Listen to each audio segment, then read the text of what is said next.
Low key, niggas hating cause they don't want no beef. State gang, true sippers, bitch, I bet we don't eat.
Academy, paypal.me/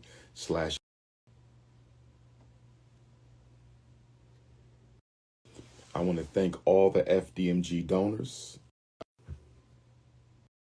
Academy, paypal.me, Academy, paypal.me. Hear me? Okay, I believe that you all can hear me. So again, this is only about children.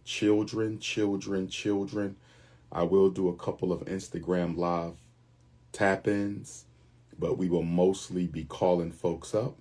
If you have a question about your son or daughter, autism, behavior, grades, racism, evaluations, IEPs, 504s, whatever your concern is involving your children, now is the time. Let me also remind everybody that the Dr. Umar online Black Book Club is popping off. You have to subscribe to my Instagram, $9.99 a month. If you subscribe to my Instagram, that automatically puts you in the Dr. Umar Instagram book club. This is the first book we're reading. The Miseducation of the Negro by the father of Black History Month, the founder of Negro History Week, which we celebrated 100 years for yesterday. February 7th, 1926 to February 7th, 2026. This is the man, the myth, the legend, Dr. Carter G. Woodson. Make sure you get you a copy of Miseducation of the Negro.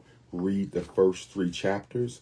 I will be dropping the date soon for the first Instagram members only, Dr. Umar IG Book Club, study and discussion session number 1. So this book has many different covers. Don't worry about the cover. It comes in many different covers. It's one of the most printed books in Black history. So just make sure you get the name right. Miseducation of the Negro, Dr. Carter. I'm sure why y'all can barely hear me. My volume is all the way up, so I don't know what's going on. So Instagram book club, you're automatically in it if you subscribe to my Instagram. $9.99 a month. First study and discussion group coming soon. So let's go to the parents. And before I go to the parents, let me say this. I want to thank all the FDMG donors. Yesterday, I announced that we completed the renovations on the school. 7 long, hard years of struggle, but we arrived. So thank you to all my donors from the continent of Africa, all my brothers and sisters around the continent of Africa who stood with us. Okay, since we took our first donation in April of 2014, it'll be 12 years since the first donation in April of 2026. It took us 5 years to get the building, 7 years to renovate the building, and now we will be applying for our inspection and certificate of occupancy before Black History Month ends. Hopefully we'll pass that without too many hiccups, and then we will start decorating the inside of the building. Please send in your donations. Hit your PayPal, paypal.me/FDMG Academy, paypal.me/FDMG Academy, paypal.me/FDMG Academy. Checks and money orders payable to P.O. Box 9634, Wilmington, Delaware, P.O. Box 9634, Wilmington, Delaware 19809. For all of you who are sending me regular monthly donations, we need you to start that up again. I asked you guys to hold off when we got debanked. I asked you guys to hold off back in August when we got debanked. Okay, we are no longer debanked. We are now with a black bank. So please start those automatic donations again. We depended on those donations to get these renovations done, and we're going to depend on those donations to get these decorations done, to furnish the school, the desk, the books, all the supplies we need for our children, school uniforms, you name it. So please start back up with the donations. PayPal.me/FDMG Academy, P.O. Box 9634, Wilmington, Delaware 19809. So celebrating 100 years of Black History Month and celebrating the completion, finally, of the renovations at the Frederick Douglass and Marcus Garvey Academy. Peace and Pan-Africanism. So let's go to the text messages. Again, if you have a question, text me your name and your city. If you have a question about your child, 215-989-9858, 215-989-9858. If you have a question about your son or daughter, if we don't get many questions, we will end the session early today. All right. This is all about Black children. We don't focus on our children enough. Okay. So, any questions about Black children, text them to me.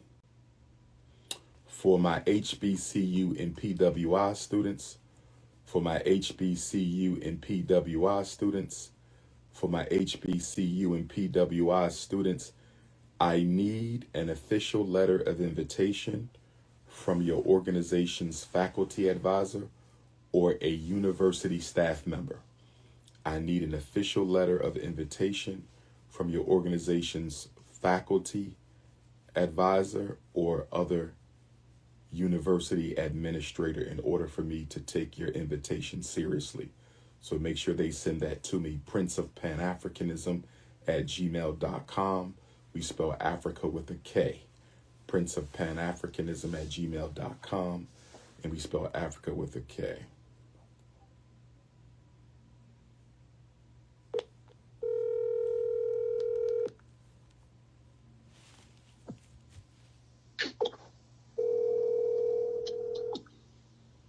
Hello? Good morning, Sister Mecca. How are you?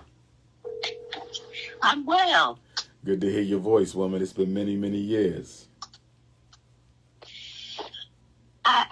You might have me mixed up with somebody else. I've never spoken with you before. My apologies. I know a Mecca Shabazz from New Jersey who relocated to Atlanta. So when you called, it showed Mecca Shabazz and it said Atlanta. So I thought you were her.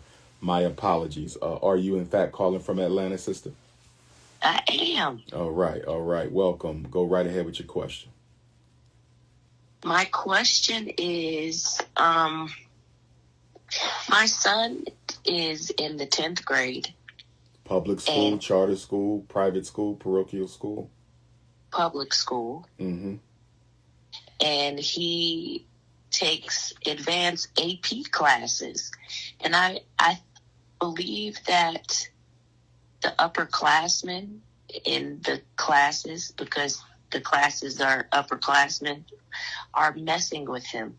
And I don't know how to address that. I keep, like when I ask him how his day went or if anything's bothering him, I can't get him to open up and let me know if he's having any issues. I just wanted to know your advice on that. Like, how do I continue to encourage him to take these advanced classes and be around upperclassmen, but then give him the proper knowledge to deal with maybe bullying or feeling uncomfortable being around upperclassmen?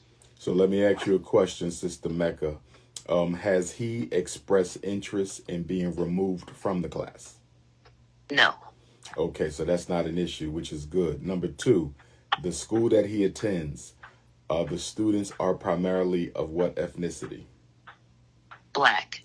Okay, mostly black. What about the teachers? Black.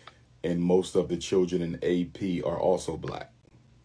Yes. Okay. When you said they're messing with him, could you give me some specifics? What exactly are they doing? He won't tell me specifically. I think it's just more they pick on him because he's in 10th grade and they're 11th and 12th graders. Okay, now when you say he won't tell you, how do we know he has a problem at all? So he did tell you that he's being picked on, but he won't tell you how. Right. Okay. We had a conversation at one point where I kind of read in between the lines, I would say, where we were speaking about loyalty. And he was saying, you know, he will fight if his friends get in a fight and somebody's trying to jump them. And I was trying to explain to him that you don't need to be loyal to people who are causing trouble. Sometimes you need to not involve yourself in that. And then he went on to say that, well, they stick up for him if people are picking on him and vice versa. And I was like, well, what situation have you been in where they were picking on you? And he was like, just never mind, Mom. It just never mind. And I was like, is it because you're around upperclassmen? And that's where I kind of alluded to the fact that he might be getting messed with. And I don't really know how to get him to understand the importance of communicating with somebody, like just mental health wise, or let me be quiet and let you talk. No, I'm glad you're sharing.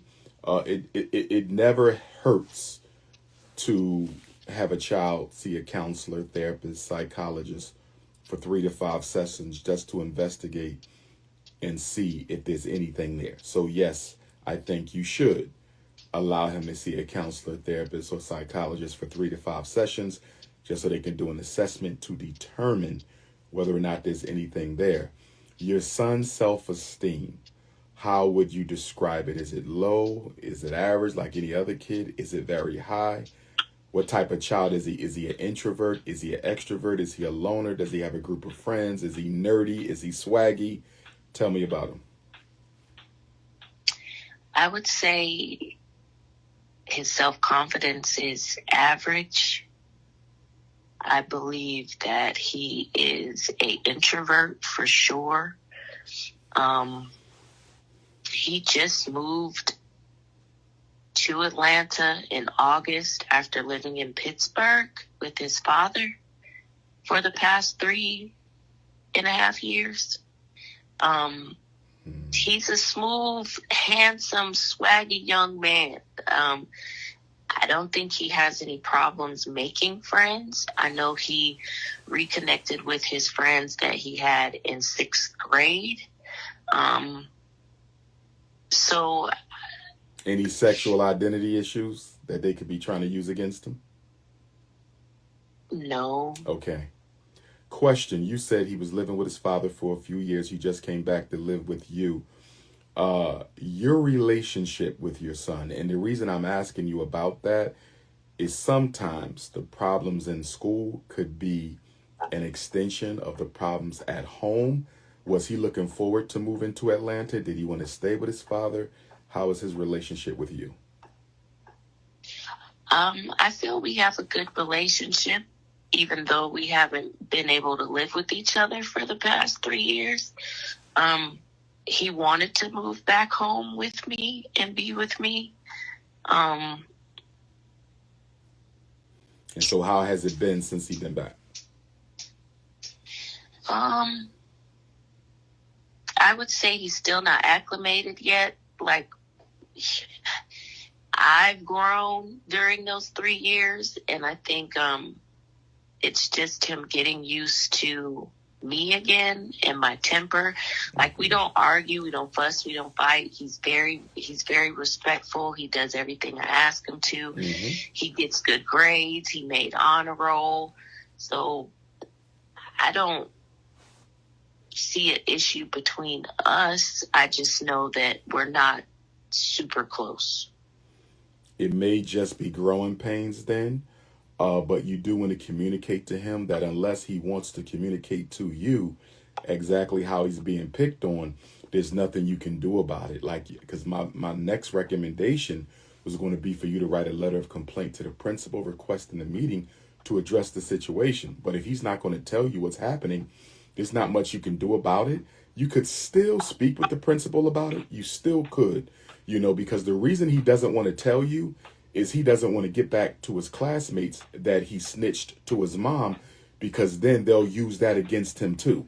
So that could put him in an even worse social situation with his peers in the AP class if they come to find out that he told his mother about how he's being treated. They can really emasculate him then. That's why he's not telling you. It's not that he don't want to tell you.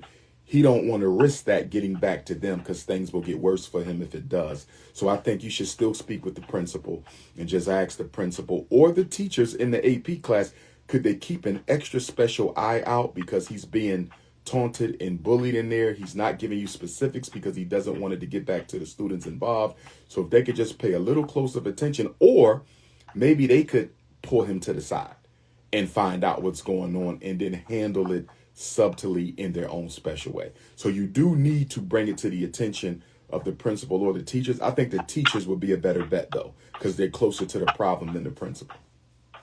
Okay. All right. Thank you so much. No problem, Queen. Be blessed and stay warm. Yes, sir. You too. Man. God bless. All right. You have to text your first name and your city. If you don't text both, I will not be calling you. Okay.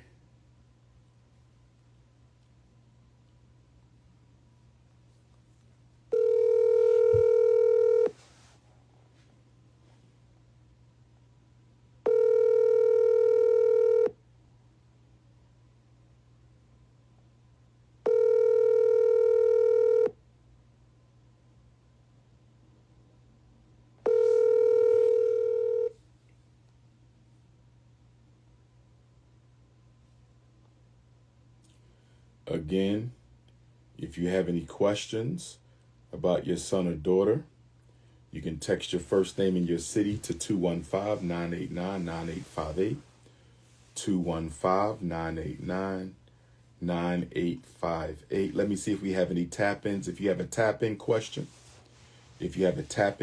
about your son or daughters only, go ahead and tap in. Who we got tapping in on the Instagram Live?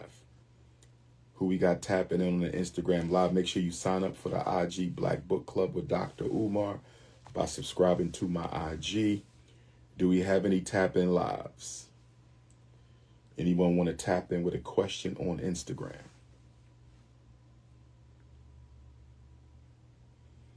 Anyone want to tap in with a question on Instagram?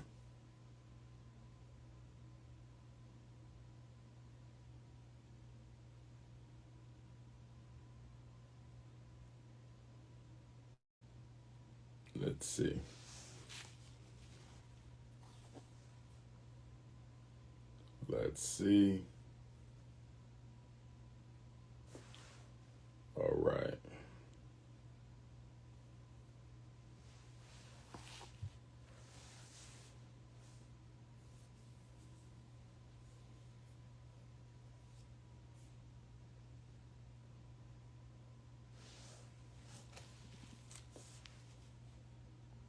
Please leave your message.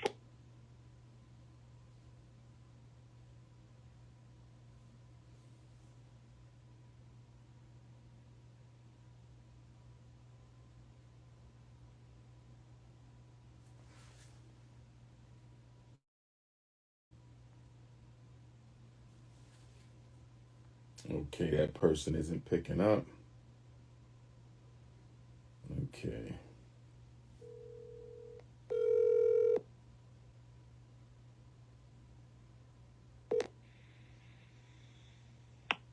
Yo, Dr. Umar, what up? Yes, sir. Yes, sir. How's Maryland treating you there, Brother Harold?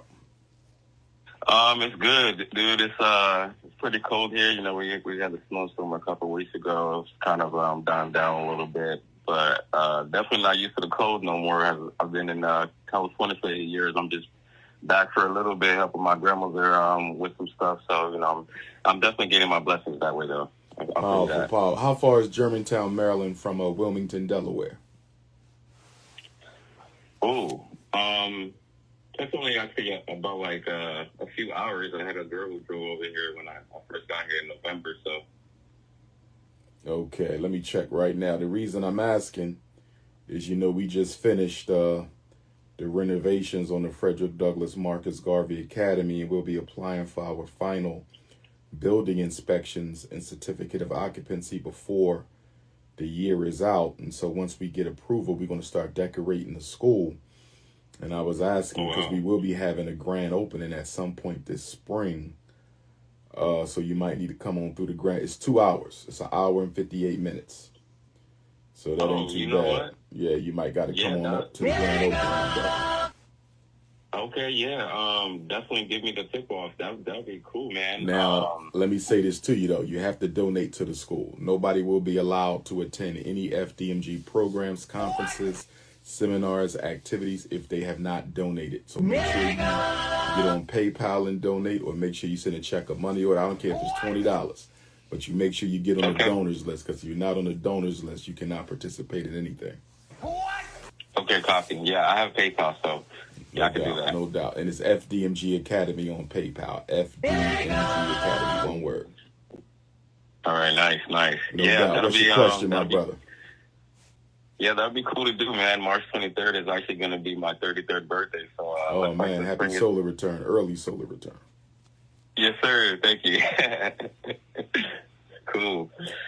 So, yeah, so I got a question, man. My daughter's going to be 4 April 1st. Love her mom. But her mom, in the past hadn't made like the best decision-making kind of thing. And it got to a point where I had 100% custody at one point. She was dating somebody who actually abused and tortured my daughter. That person is, he's behind the walls for 25 to life now because it was his third strike. Her little sister, she has a kid with him. So, sometimes like her little sister will call me dad. And of course, like I don't respond because, it's very awkward for me. Very, very awkward. You can also imagine like, how any dad would feel when something like that happened, and, her mom and I, she has her times where like, she either won't answer or anything like that. And, I really don't want to have to do like any like court thing situation because I'm like, okay, like at the end of the day, like she needs her mom, but like, I find myself constantly like revisiting pretty much like what I would call like past trauma. You know what I mean? Like, so I guess I wanted to ask is there like any advice you can like give me on that? Because like first of all, I'm a black man. I'm 32 years old and I don't have no record whatsoever. So like, that's like one of my flexes that I love, saying, but again, like, it's like her mom kind of like ags me and antagonists me towards like being something I'm not. So I don't know. I'm battling with that. Okay. So I want to be clear now, because I got lost a little bit, because I know you was speaking about your 4-year-old princess. And then you said your daughter has a sister by another man. Was that what you were saying? And she was calling you daddy? Yeah, because, when I'm on FaceTime with Heaven, like her little sister Beauty, like she'll come on the phone and, little girls, sister, just like brothers, right? Like, yeah. So she, and Beauty's only like 1.5, 2 years old. So she thinks I'm her dad also. And she'll fight over the phone, over a conversation with my daughter. And it's hard for me to watch. But also, she's a little girl, so it's not her fault, right? So, but it's also like, okay, so my daughter's mom's name is Jordan, right? So it's like, Jordan, you have to like separate that. When I'm having father-daughter time on the phone with my daughter, I don't want to see her little sister fighting for a conversation time with me as if I'm her dad. Like, of course, I'll entertain it. But when Beauty starts to call me dad and stuff like that, it's just very awkward. You know what I mean? Yeah, that's for the mother to do. You're absolutely right. That's for the mother to do.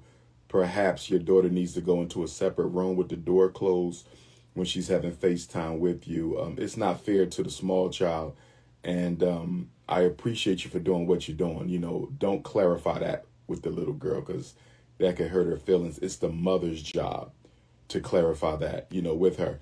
But when you were asking me for my opinion, it wasn't about that per se, though, right? Was it about that, or was it about your interaction with the mom? I wasn't too clear. I guess it was everything, right? Like I guess I just, you know, like needed some kind of like older person advice, and like, or not even advice, but like clarity and confirmation that like, cause I know I'm doing the right thing, you know, but like I try, and you just said it to me, like, just don't clarify that with me because that'll hurt her, and like that's the last thing I want to do, you know. Yeah, that's for the mom to do. Be patient. You know, be patient. You know, I'm the type, and of course you don't have to be that type, right? Especially at that age. And if you don't know what type of father she has, you have to be careful. But I'm the type, you know, where if I'm going to be getting my child, I don't mind if her or his siblings are going to join us, because I just come from an African community perspective where all the children belong to the village. So I'm not a stickler for, you know, which one is my child and which one is not. However, in today's situation where we have so many trigger happy, mentally unhealthy, insecure, psychologically traumatized black men and women out here, you can't be as generous without knowing who you're dealing with. So if the father's incarcerated, that's one thing. You know, if the father don't mind, that's one thing. But if he's one of those jealous, possessive guys who, although may not be spending time with his own child, don't want any other male around the child, then you're going to have to keep your space, because you don't want any conflict and you don't want to put yourself in harm's way, you know. But I would just proceed with caution. And did I hear you say that your daughter's mother tries to instigate conflict with you? Like she won't try to like instigate conflict, but it's just like when Beauty is like calling me dad like over and over again, she's not making any effort to like separate the two so Heaven can have father-daughter time with me. Has she told you why? Has the mother told you why she won't separate? To be honest, I have not even asked her or even brought this up in conversation. And you're sure you're not the father of the younger daughter, correct? Oh, no. Okay. No, yeah. Okay. She's Samoan. I'm black. Yeah. Okay. Yeah. Her dad is Samoan, completely different, you know, ethnicity and everything. And once again, I want to touch on like what you said. I don't mind having like the conversation and stuff like that with her, but I do want to proceed with caution. I mean, both my parents are they're immigrants of Ivory Coast. I'm a first generation born American in Brooklyn, New York. So culture wise, like I still have that in me. So like, of course, like I'll show that love and everything. But being that, you know, her father is a violent person, with the strikes that he's committed and everything, his past history. Of course, I want to proceed with caution, and I just see like years and eons from now where, you know, like I told my daughter's mom, she's going to have to have that conversation with the two of them and say, "Hey, Beauty, your dad abused and tortured your older daughter. Your older sister." And then it's going to be up to those girls ultimately once they get of age, you know, and they have the sound mind of making decisions, whether or not they still want to be close with their mom. You know what I mean? Right. I got you, bro. I got you. Yeah. Just proceed with caution. And she's going to... Why do you think she's not making the separation clear for her daughter? Because I think that there's somewhere in her heart where she hurts, knowing that like her other daughter is just simply not going to have her the father involved. Yeah, and so. And you said he's incarcerated. Yep, for 25 years. For 25 years, which means he's not. How many more years does he have? 24. Well, it's a tough spot. It's a tough spot to be in. I can't say what you should do in that situation. What I would do is knowing that child is not going to have her biological father for the rest of her childhood, you know, unless the entire family is thugged out. I think I would assume that responsibility to some degree, not completely, because you got to be careful Because remember this too, and you want to check on the state laws in Maryland. If you assume fatherhood for a child that is not yours, even if you knew that the child was not yours, and even if you did not sign paternity for that child, but you assumed fatherhood, that mother can take you to child support court for a child that is not yours because you assumed fatherhood. It's the most ridiculous thing. Yes, it's not every state, though. It's not every state, brother.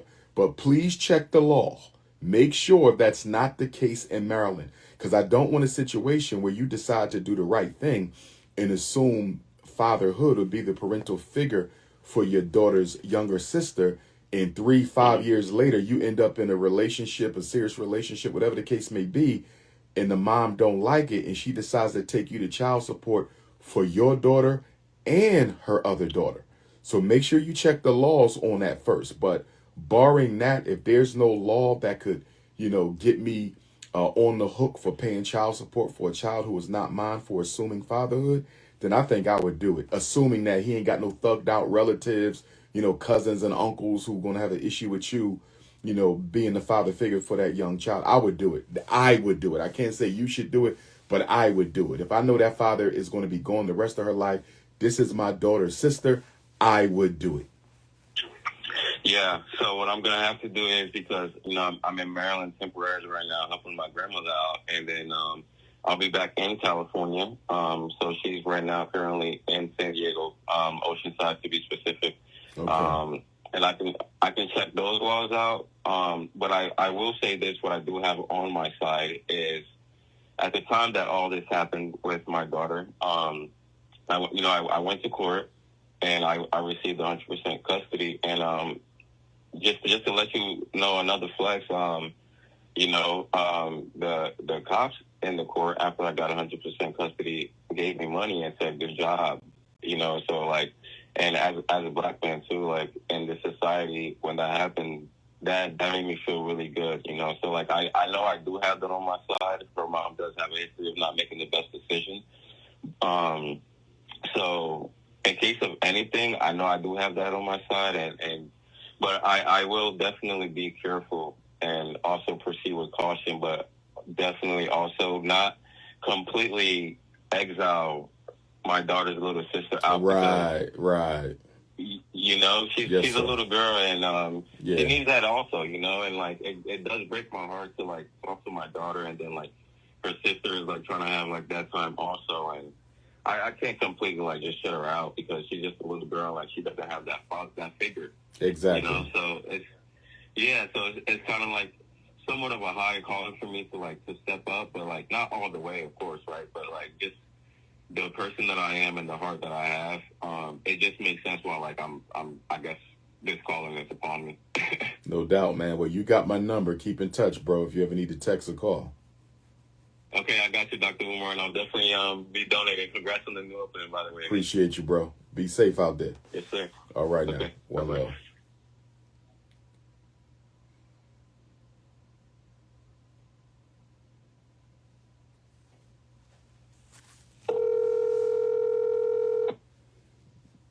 Hello? Good morning, Sister Lori. How's Boston treating you, my queen? Pretty good. All right. Go right ahead with your question, beautiful. So I was in a relationship for over 14 years. It was a blended family situation. We recently, went our separate ways last year, December to be exact. And, the issue is, obviously, we had one child together. He came with two.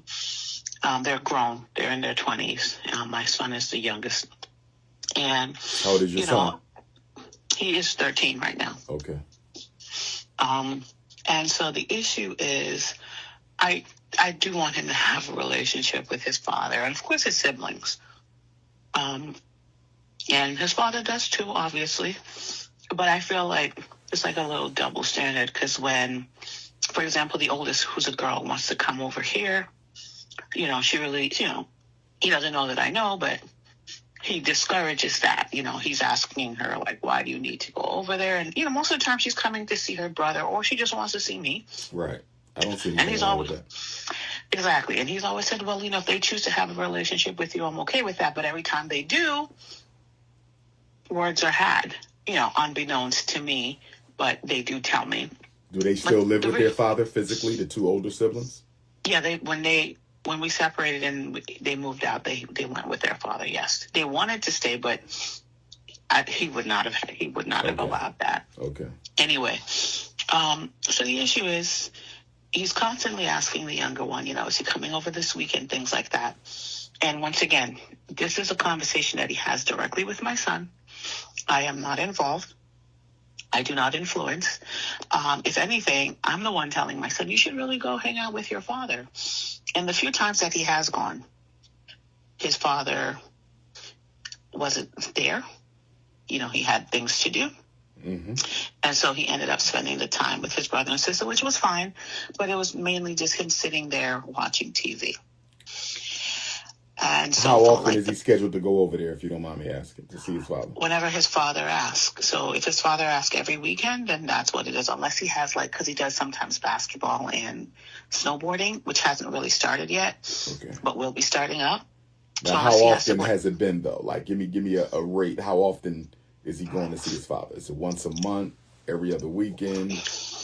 How often? Well, since the new year has started, he's only been over, I think, maybe once or twice. Okay. Once again, this is not like something that, how can I say this? It's left to the discretion of my son. I encourage, but I don't force. Okay. Because when I did force, he got upset, which is rightful because, he's like, I could have stayed home. I had things to do. Anyway, so my issue is this. I don't want to force him, but I do know that the relationship between father and son is important. And I guess what it is that my son has a little bit of animosity, and he's rightfully so. And I say this because the entire time that, we lived together, there was never like a need to spend time with him.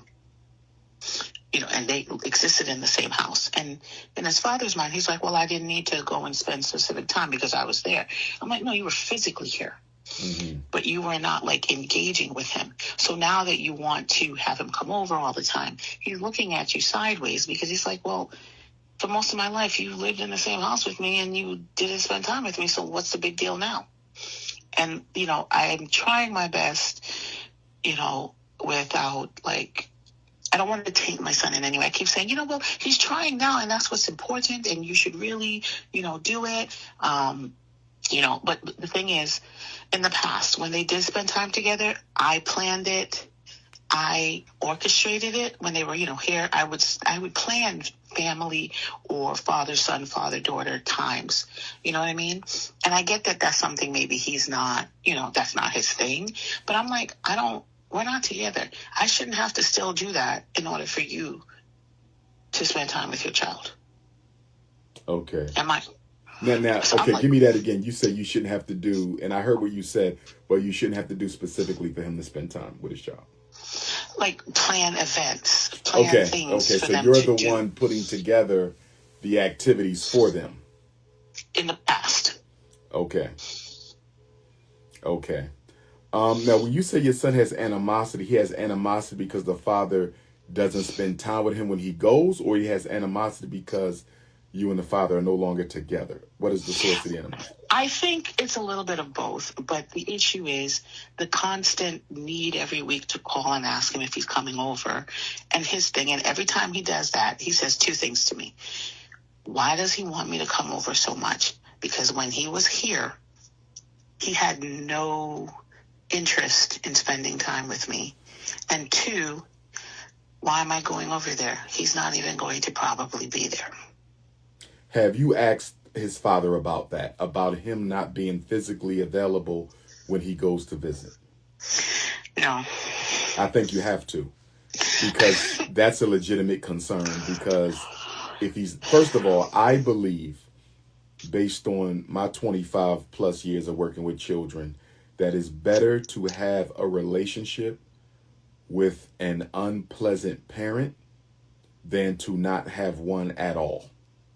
And even the research bears that out. So with regard to whether he wants to go or not, I'm not going to say, quote unquote, force him to go, but I would definitely encourage him to, because over the long haul, he will be better served psychologically and emotionally. Unless the father is emotionally or physically abusive, your son will be better served having had that relationship than not having had it. Now, with that being said, as the other parent, you have a right to know, why are you asking my son to come over when you don't spend time with him? That is a legitimate concern of yours. And you have a right to know the answer. And your son also has a right to know the answer. So this is the issue. It's like he's very, I want to say like he's an old school West Indian man. In his mind, if he's physically in the same space with his child, to him not spending time. And that's what he did when we were here. I would tell him to his face, that's wrong. No. I don't care if he's Jamaican, Cuban, Haitian, Texan, Pennsylvanian, Ghanaian, Nigerian. If you're not spending face-to-face time with a child, you're not spending time. And I would even add to that, which is not really a concern in your son's situation, because his other two siblings are young adults now. But if he had other young children, I would then add the additional caveat that you need to also spend time with each child alone. So there's family time with all the siblings, but then there also needs to be one-on-one alone time with each sibling as well. And for years when we were together, I had these conversations, and that's why I would plan things so that he could do that with each individual child, give them their own time. And once again, it's like I'm just like, why do I have to? I don't want to do that. Like it was a lot for me to do it when we were together. So it's like, I don't want to do it now. Leave me alone. You should not have to. And it's like, my thing is, but we've had these conversations. And once again, in his mind, and he keeps giving me this explanation. Oh, why do we need, he's like, I'm there. I'm like, let's be realistic. Most of the time when you were home and you were supposedly spending time with the kids, you were asleep. You were on your phone. You were doing whatever. You were never like sitting down, engaging with them. And then when you do see our youngest son, you have the same conversation with him. And that's another issue with him. How is school? He tells him how school is. Okay, a few minutes go by. How is school? And so I'm like, I get it. You don't really know how to talk to him. But that's where you need to start. You need to, and I've told you, you know what he's interested in. Well, maybe not. But I've told you some of the things that he's interested in, and whether you're interested in them or not, but those are starting points to have conversations with him. It doesn't sound like he has a vested interest in getting to know his child. It's, okay, I don't want to be rude, but it's for show. It sounds like it. Like, even with his older kids, it's always been for show. Did he have his father? Anything about that. Did he have his father? Yes and no. So his father, his whole family, he has a lot of unhealed trauma. Both of his parents literally died last year within months of each other. So, that was a tough blow. But like he has a lot of deeply rooted family trauma. His mom left him and his sister with his father. His father took care of them and, with his stepmother. And then there was some abandonment for a little bit by his own father. Then his father came back. Then his mom came back and took the sister and left him. So there's a lot going on there. So that's why I gave him a lot of grace. And that's why I did the heavy lifting, because I knew that he did not have that foundation. Mm-hmm. But, if you ask him, he speaks so highly of them, like he had this wonderful childhood, which he did not. But that's why I'm like, this is all for show. And I get that and I keep saying to him, you need to go get this, get somebody that he's like, I'm fine. I've moved on. I've forgiven them. No, you really haven't. Because your relationships with your children, like right now, the animosity of especially your oldest children towards you is insane. They can't wait till they get to a position where they can walk away from you. And, I try to tell them that you have to understand your father didn't have that foundation, so he doesn't really know how. Give him grace, and I know that they're kids and it's not up to them. I do understand that. But, I try my best to tell them, like, he's not coming from a place of malice, because he loves you all and will protect you with his life. He just doesn't know better. But at the same time, I'm like, I get it. They're kids, young adults, whatever. And they all have these feelings, which they're entitled to. And I look crazy to them because they're like, why are you defending this person? And they've asked me that. And No, I'm it's like, good that you're sensitive to his trauma. The problem is he's allowing that intergenerational trauma to affect his child. He needs therapy of his own. And then I think the one thing that you should recommend or even require if he wants to continue seeing his son, and I don't like for mothers to put a barrier there, but in this case where your son's not getting any of his father's time anyway, I don't think it hurts. You may have to require that he go to family counseling with his son. And there should be sessions, if it's a good therapist, counselor, psychologist, there will be sessions with him and his son alone. And then there will be sessions with all three of you there. And then there may even be sessions where the other two siblings on the father's side will come as well. If it's a good therapist, they'll know how to strategize and weave all that in. But I think you should require that he goes to counseling with his son to improve their relationship as a condition of him continuing to go over there. I know that I would. I once again, when we were together, I did try family counseling, which he was adamantly against. He went to one session and he didn't go back. I thought that it was helpful to the kids and myself. He thought it was helpful, but he said he's fine and we can continue, and he wouldn't oppose it, but he's okay. And that's the issue, is that I didn't want to do anything legal, because he will be very triggered, and I'm trying my best not to do that. I don't think that's necessary, because he's not putting in time anyway, so it ain't nothing. It's not necessary to do anything legal. You know what I mean? I think it is necessary. Meaning like that, like going to court to have that as a requirement. I've been staying. Oh, you could do that. You could. I've never seen that done, but I'm sure it can be. I just didn't want to go any route, because all I could do is suggest. And once again, every time I suggest, it falls on deaf ears, or I'm good. And I'm just sitting there like, he's getting older. Your older kids are older. There's not the love and the relationship that should exist. Because one thing I know about this man is that he is fiercely devoted to these kids, and that he loves them and will protect them with his life, but at the end of the day, he's just not showing them that. Like, they don't feel that from him. He says it. And sometimes, in the way that he is very defensive about his kids, I know it's there, but it's just not translating to them. And that's why I'm like, maybe if you were able to heal something, they could feel it too, and know that, when I say that to them, they're like, yeah, you know what, you're right, that is for us, instead of, no, that ain't for us, that is just blah, blah, blah. So it's like, and every time I try to make these suggestions, it's like, I'm fine. Then why do you keep trying to do this? Then you may have to go to... I don't want to do that. Well, I don't want to take a black man to court like that. Well, you're not taking... Well, you're only taking him to court to require that he get some counseling to see his son, to get some counseling with his son as a condition of seeing his son. I don't see anything wrong with that. I don't like us going to the white man either.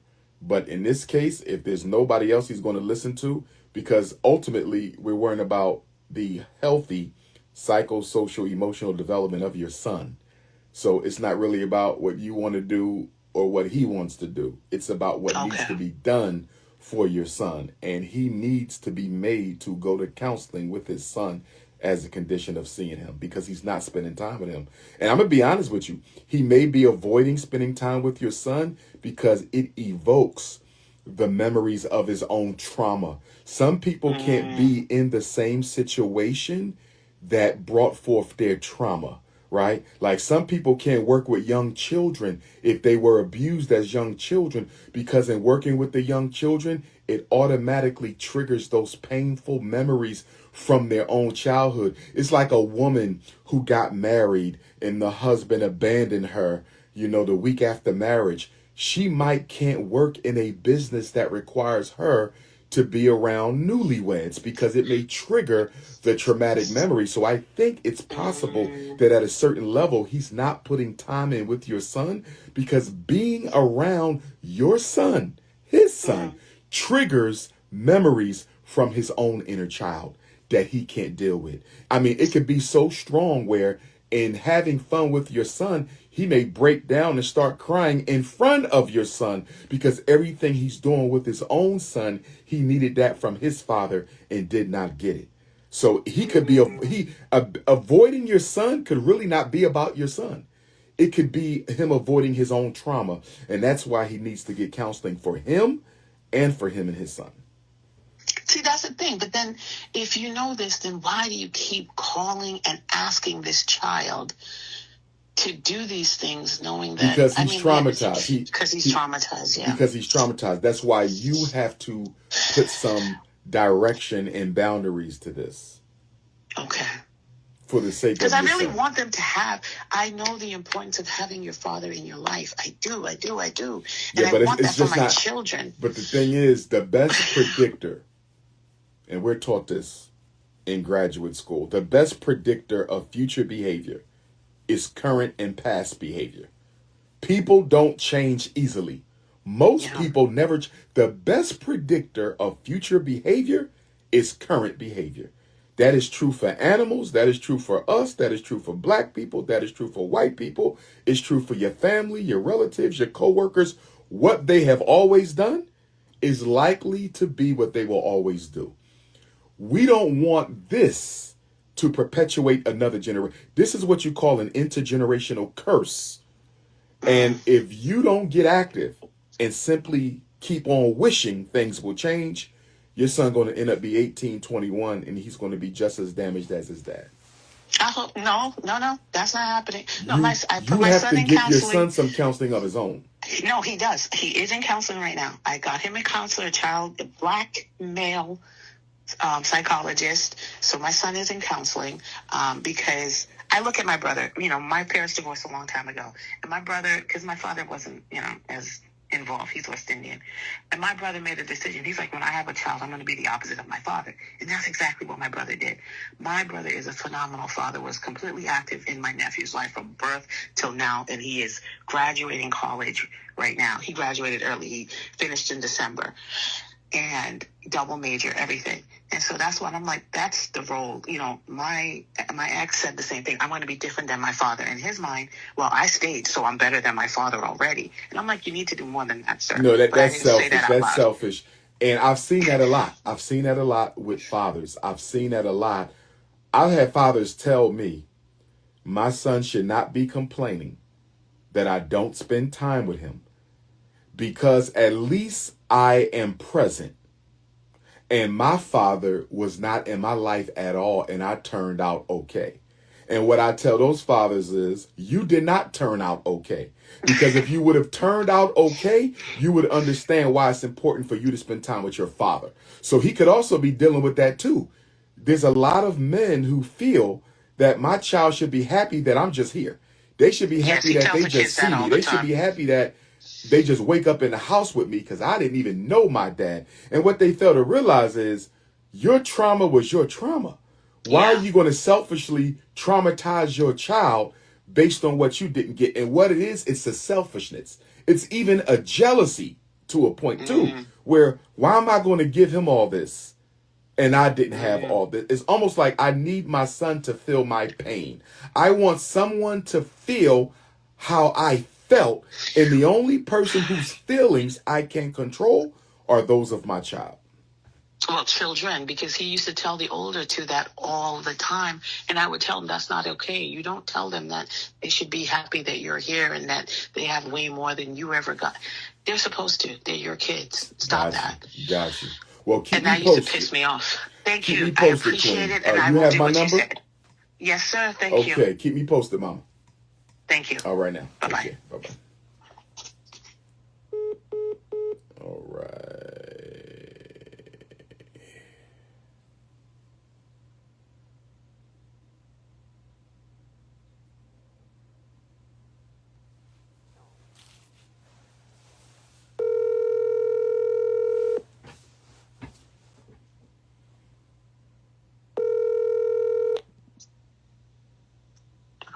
Hello, good morning. Good morning, brother Xavier and sister Valerie. Hey, good morning, Doctor. Good morning. Good morning, good morning. How's Charlotte, North Carolina treating you? Oh, I can't complain. We loving it, don't we? All right. Go right ahead with your question. Yes, so my wife and I, we've got 2 boys, but we're primarily calling about our oldest son, Bray. He's 5 years old, just started kindergarten. He is exceptionally smart. We knew this from a very early age. He actually has an IQ of 132. He's a member of Mensa, and is just well above where he academically well above his peers. So we put him in kindergarten. We're in public school. We bought a house over here in the suburbs. It's a great area.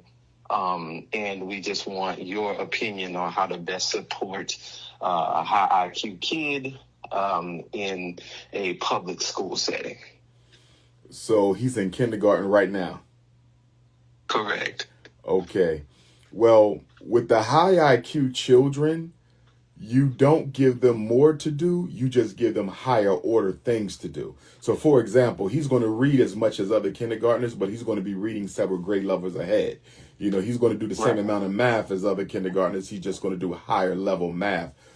Sometimes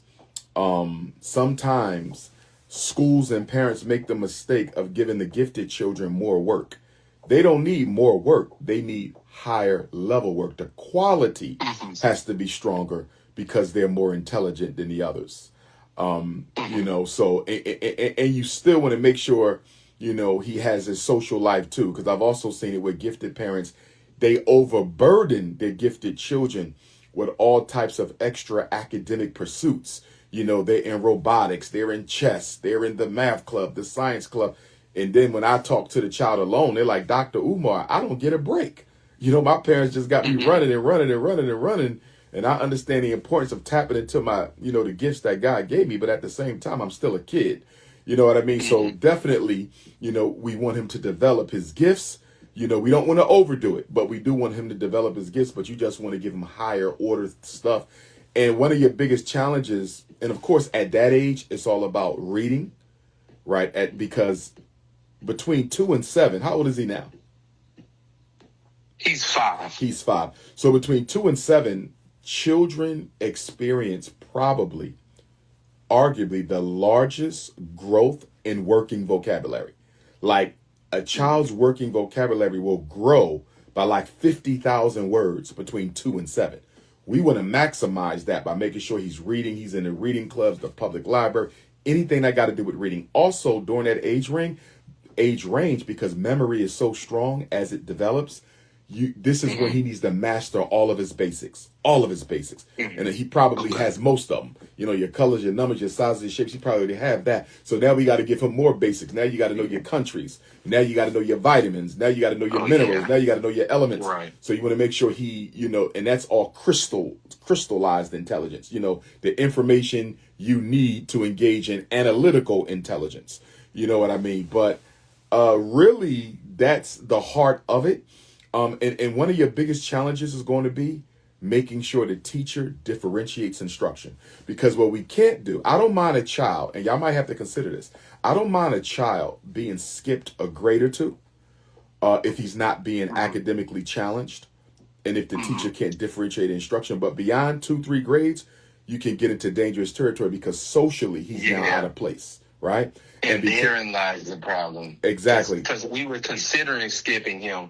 But the problem is he knows exponents. He knows division. He's in kindergarten, but he knows things that are... So it got to be differentiation. It got to be differentiation. Because we can't put him in a class with 10th graders, right? So it has to be differentiation. And that's going to require some serious conversation between the classroom teacher, you guys, and the principal. A lot of this is going to come down to how much emphasis the principal is putting on your son's teacher to differentiate the instruction. And here's the thing, differentiation of instruction is not difficult. It just requires more planning. It's not difficult. The problem is most teachers don't want to do anything extra. A lot of teachers don't want to do anything. So let me give you an example. Let's say Harriet Tubman is the lesson for Black History Month this week. And you got 3 levels of children in your class when it comes to reading and comprehension, right? So you got your children who are below grade level, so they're like on a 3-year-old level. Then you got your kids who are on grade level, 5 and 6, they're on kindergarten. And then you got children like your son who are way above grade level. They're all going to use the same book, arguably, but the assignments are going to be different. You see, because the assignments are going to tap into your son's unique gifts. He might be asked to draw inferences about what Harriet Tubman would have done if she were still living today with President Trump in office, you see. Whereas the other kid might just be asked to identify some of the major things that happened in their life. And then the other kids might just be asked to pick out some people who worked with Harriet Tubman. Same book, right? Same general topic, but the assignments are different. And what I found, having been a principal and an assistant principal, is that teachers, it's not that they can't differentiate in the classroom. It just requires a little extra effort, but a little bit more planning. And a lot of teachers do not like to go through the planning. Whatever they are required to do, they don't want to do anything extra. And that's why it comes down to the principal. But here's another clever way to look at this too. And you guys are in North Carolina. You want to look up, contact the State Department of Education and find out if the state of North Carolina still has a gifted code, a mentally gifted code. And what I'm speaking of is this. Several years ago, the federal government removed mental giftedness from the special ed code. Up until like 2003, if you were gifted, you were protected with the same rights as any disabled child, which means they had to give them a gifted IEP. It was called GIEP. The gifted kids had an IEP, just like the reading disabled kids, and you had to follow it or you could get in trouble. And the schools also got extra money for the gifted children. But ever since they removed gifted from the federal special ed code, our children have not been getting identified as much, and the gifted programming has been horrible. So you want to see if the state still has a code, because if the state still has a code, that means the principal is obligated to make sure that teacher differentiates instruction for your child, because it's a part of his gifted curriculum. It's a part of his gifted IEP. It's a part of his gifted programming. So we got to find out where this principal stands on gifted. You also want to contact the school district, not only the state, to see if there's a gifted law, but you also want to contact the school district to see if they have a gifted policy. What is the policy for mentally gifted children in that school district? Because once you know if there is a policy for the district, and once you know if there's any laws on the state level for gifted children, that's what you're going to use to make the principal motivate that teacher to differentiate instruction for your son. And if they don't, that's when you can get the assistant superintendent or the superintendent involved in this. Good to know. Good to know. And it's funny you mentioned that. A lot to unpack there. We actually started doing that. So we inquired about it. She broke them out and put them into, they have like small learning sessions for like an hour or so. He goes off with the second graders for a little while to read and learn a little bit, higher stuff. So we noticed that, but it only came after we got his first progress report. His first progress report, it just said meeting expectations, and it were things on there that we know he could do, like not eating.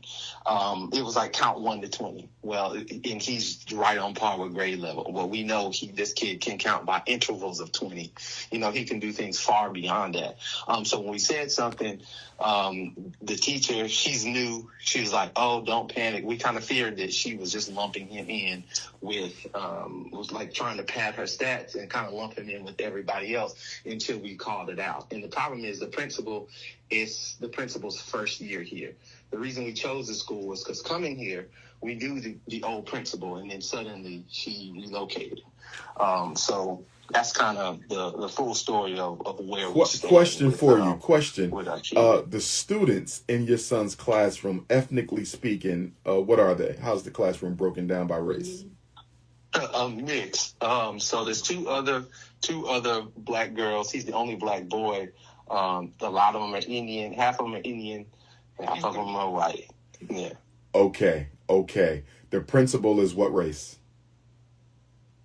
White. And most of the teachers are white. Yeah. Yes, well, his teacher is white. There's a few black teachers in grade levels ahead that we saw on the roster, but his teacher is white. Okay. His second grade teacher has potential to be black. Let me share this with you, and hopefully this is not an issue. But as someone who has evaluated hundreds of mentally gifted children, I can tell you it is nationally an issue. And that is that white people, I'm not going to say every white person, but in my experience, more often than not, especially teachers, they can often have a problem accepting the fact that this black child is more intelligent than the non-black children in that classroom. And so her resistance to differentiating the instruction for your mentally gifted black son may not only be the fact that she don't want to do the extra work and don't want to do the extra planning.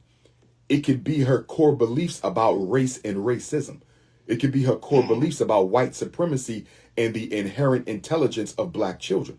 You got to remember, you can't separate what's going on in that classroom from what we've been through as a people in this country. Remember, the mentally gifted movement was started as a response to the Brown versus Board of Education Supreme Court decision. When they said that they couldn't use race anymore, white people started getting their kids classified as gifted, and they used MG as the justification to exclude black kids from the classroom. The problem is most white kids are not gifted, just like most black kids are not gifted. And that's when white people just started building their own independent schools. And that you get the biggest explosion in independent white schools, white private schools, from 1954 to 1974. So that teacher, right, could be envious. I'm not going to be presumptuous, but she could be envious of the fact that your child is more intelligent than her children at home. And so there could very well be some racial animosity involved in this. Listen, I've had white psychologists. I've heard white psychologists myself say, I do not classify children as mentally gifted. What they were saying was, I don't classify black kids as mentally gifted because the school district of Philadelphia is 87% black, or at least at the time it was when I was there. So when these white racist psychologists would say, school psychologists would say, I don't diagnose mentally gifted, what they were saying was, I'm not giving no black child that label. And they said this in front of the director of school psychological services, and she didn't say one word. So I want y'all to understand that this could very much be about race. Yeah. Okay. I think so. And I'm glad we got there organically, because that is exactly kind of the path we were observing getting here. Oh, man. Yes, so, indeed. Yes, indeed. And y'all might have to, I think, and I don't know if you're there yet, but it sounds like you're almost there. I think it's time for a sit down with the teacher and the principal to discuss. Yeah, so we had to sit down with the teacher about it, and so essentially where we are right now, we had to sit down. She said, "Oh, don't worry, that's just the first progress report. We can't give more than it's a scale of like 1 to 4, and she's saying we can't give more than 2 because technically we haven't gotten to the content yet. But we do recognize Dre is extremely gifted, and he's going to get, of course, the breakouts, which is what we're seeing now. But it only came after we had to sit down. So now we're just kind of watching, right? Make sure that's where we are. Make sure you find out if there's any gifted code on the state level. Make sure you find out if there's any gifted policy on the district level. And then a third thing, I wouldn't mind if you could just do a little research and see if there's any funding for gifted programming coming into that district.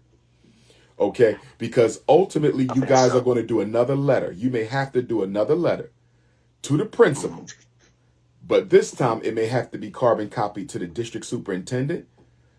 Okay. And we want to use any language we can find from the state or the district that supports your son's need for differentiated instruction. We want to make sure we know exactly what the law says on the state level, what the policy says on the district level. And we're going to use that language in that letter. And I can look at that letter before y'all send it in. I'm sure we're going to find something, because I'm not aware of any district that doesn't have an MG policy. And I'm sure that policy may have some language in it that we can use to force the issue here on behalf of your son. Okay, yeah, and I can definitely send you a follow-up inbox with the info where we are. Well, take my number. You have my cell? Yeah, is this it right here? Yes, sir. Take that, lock it in, and you can shoot me a text because my voicemail stays full. So.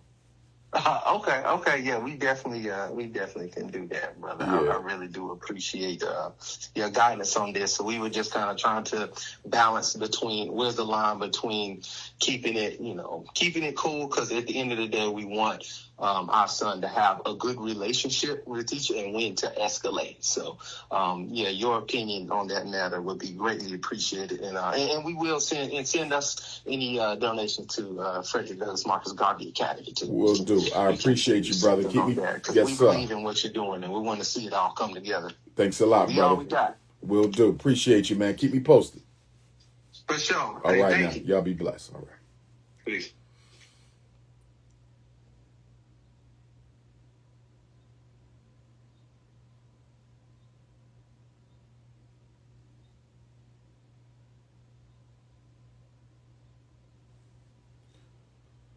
Okay.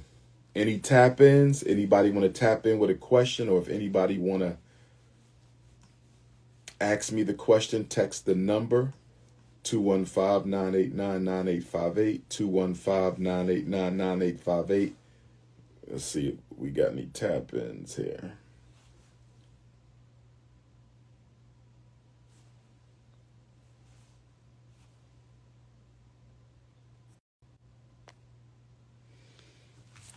You can text parents if you have a question. If not, we'll end earlier than usual. Text your name and your city. Text your name and your city, and I will call you so you can ask your question. Text your name and your city, and I will call you so you can ask your question. Make sure you join my Instagram for the Black Book Club. Joining the Instagram automatically puts you in the Black Book Club. And the first book we're reading is Miseducation of the Negro, and I will be dropping a flyer to let all my Instagram subscribers know when we're going to review the first 3 chapters, study and discussion, session number 1. If you have a question, text your first name and your city. All right, we got Denver, Colorado. Let's see what's going on in Denver. I ain't been to Denver in almost 10 years. Where my Denver, Colorado Africans at? Good morning. Good morning, Dr. Umar. Good morning, Sister Lovely. How's Denver, Colorado treating you? Well, you know it's cold out here. It's good to talk to you again. It's been a while since I last saw you in person. Yes, ma'am. I got to get back out to Denver. I had a couple inquiries from the brothers and sisters out there, but it's always tough to find a space in Denver. That's the problem with the Mile High City. I mean, if you know of a spot that can seat a good 300 folks, let me know, because I wouldn't mind making my way back out to Denver. Absolutely. You and I talked about this years ago. I'm not sure if you remember, but aside from the question that I have this morning, I really want to help with the academy and some other marketing stuff and vetting the teachers and whatnot. So I don't have any children of my own, but I've mentored many. And I recently purchased a home a couple of years back. My cousin has 6 children, 6 different fathers. Unfortunately, she's become addicted to everything and essentially abandoned all of her kids. So they're my second cousins. I was there when she gave birth to most of them, but they're really more like my nieces and nephews. So 3 of them were going to come and stay with me, 3 of the girls. And before they came, they were staying with someone else. And I was busy trying to get them enrolled in school and setting things up.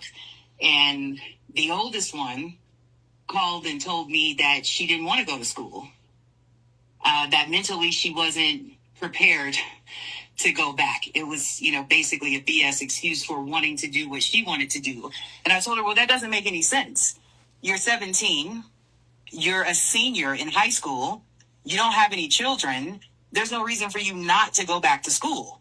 well, I feel like I'm old enough to be able to make my own decisions, and I'm just calling to tell you that I'm not going. And I told her, well, you can't come and live with me if you're not going to go to school.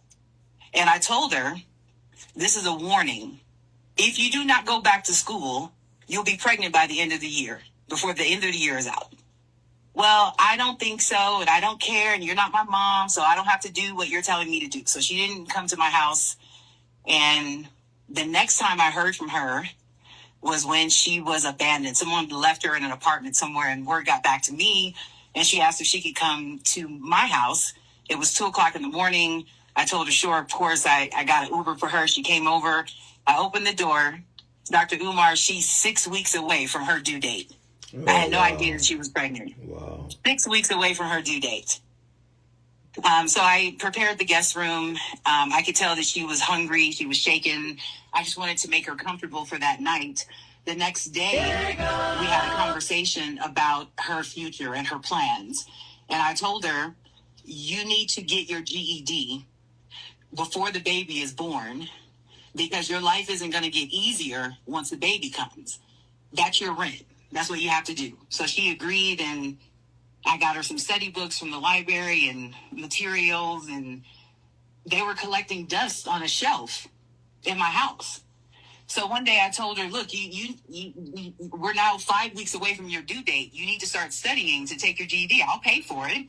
I could tell that she was reluctant, but I set her down at my kitchen table, and I told her, let's start with your strongest subject, which is English. I'm going to go get my hair done, which is going to be a few hours. I want you to do this section and then take the practice test, and I'll score it when I come home. She had an attitude, but she did it. I came home. I scored the test. Out of 45 questions, she missed 37. And she was telling me, I don't need to go to these classes because I was a senior in high school. I don't need to go. I don't have to study for this test. I can pass it. When I showed her the test, she started crying, and she said, of course I didn't pass the practice test because I didn't want to do it. That didn't end well, Dr. Umar. It didn't end well. Now, I'm an old school child, like those old school manners. Yes, ma'am, no, ma'am, et cetera, et cetera. These new kids are different. They're entitled. They're disrespectful. They're ungrateful. And I admit that I lost patience with her, Dr. Umar. It was scary, like my level of rage for her disrespect. I had to put her out. I told her she had to go. This is just a summarized version of what happened. So my question to you is, was that appropriate? When do you start having adult-like conversations with these kids who think they know everything and they don't know anything? And you know that they're traumatized. Her mom's abandoned her. She's a crackhead. She doesn't know where her dad is. All of her other siblings are literally scattered to the four corners of the nation. No one knows what's going on with anyone, so she's hurting and she's angry, which I get. I'm a former foster care kid myself. I tried to empathize with her. I tried to tell her, look, I understand how you feel. And she told me, no, you don't know shit. See, I can't. I'm very patient, Dr. Umar, but disrespect, especially from children, is a hard stop for me. So I guess my question is, do you think that I hurt her more than I helped her by basically telling her what's what and then putting her out my house? The fact that you gave her a place to stay before she got pregnant and she left and got pregnant and came back, I feel like you definitely did your job in trying to help her. And I don't think you have to tolerate disrespect. I do wonder, though, were you too forceful with her? I don't think so. Okay. I don't think so. Okay. So, I have a bachelor's in communication. I like to consider myself a skilled communicator. So I can switch up my vernacular when and where necessary. But when she took it to that grown woman level, I had to meet her there. Right. But she's still a child, though. Even though she took you to the grown woman level, she's still a child. Yes.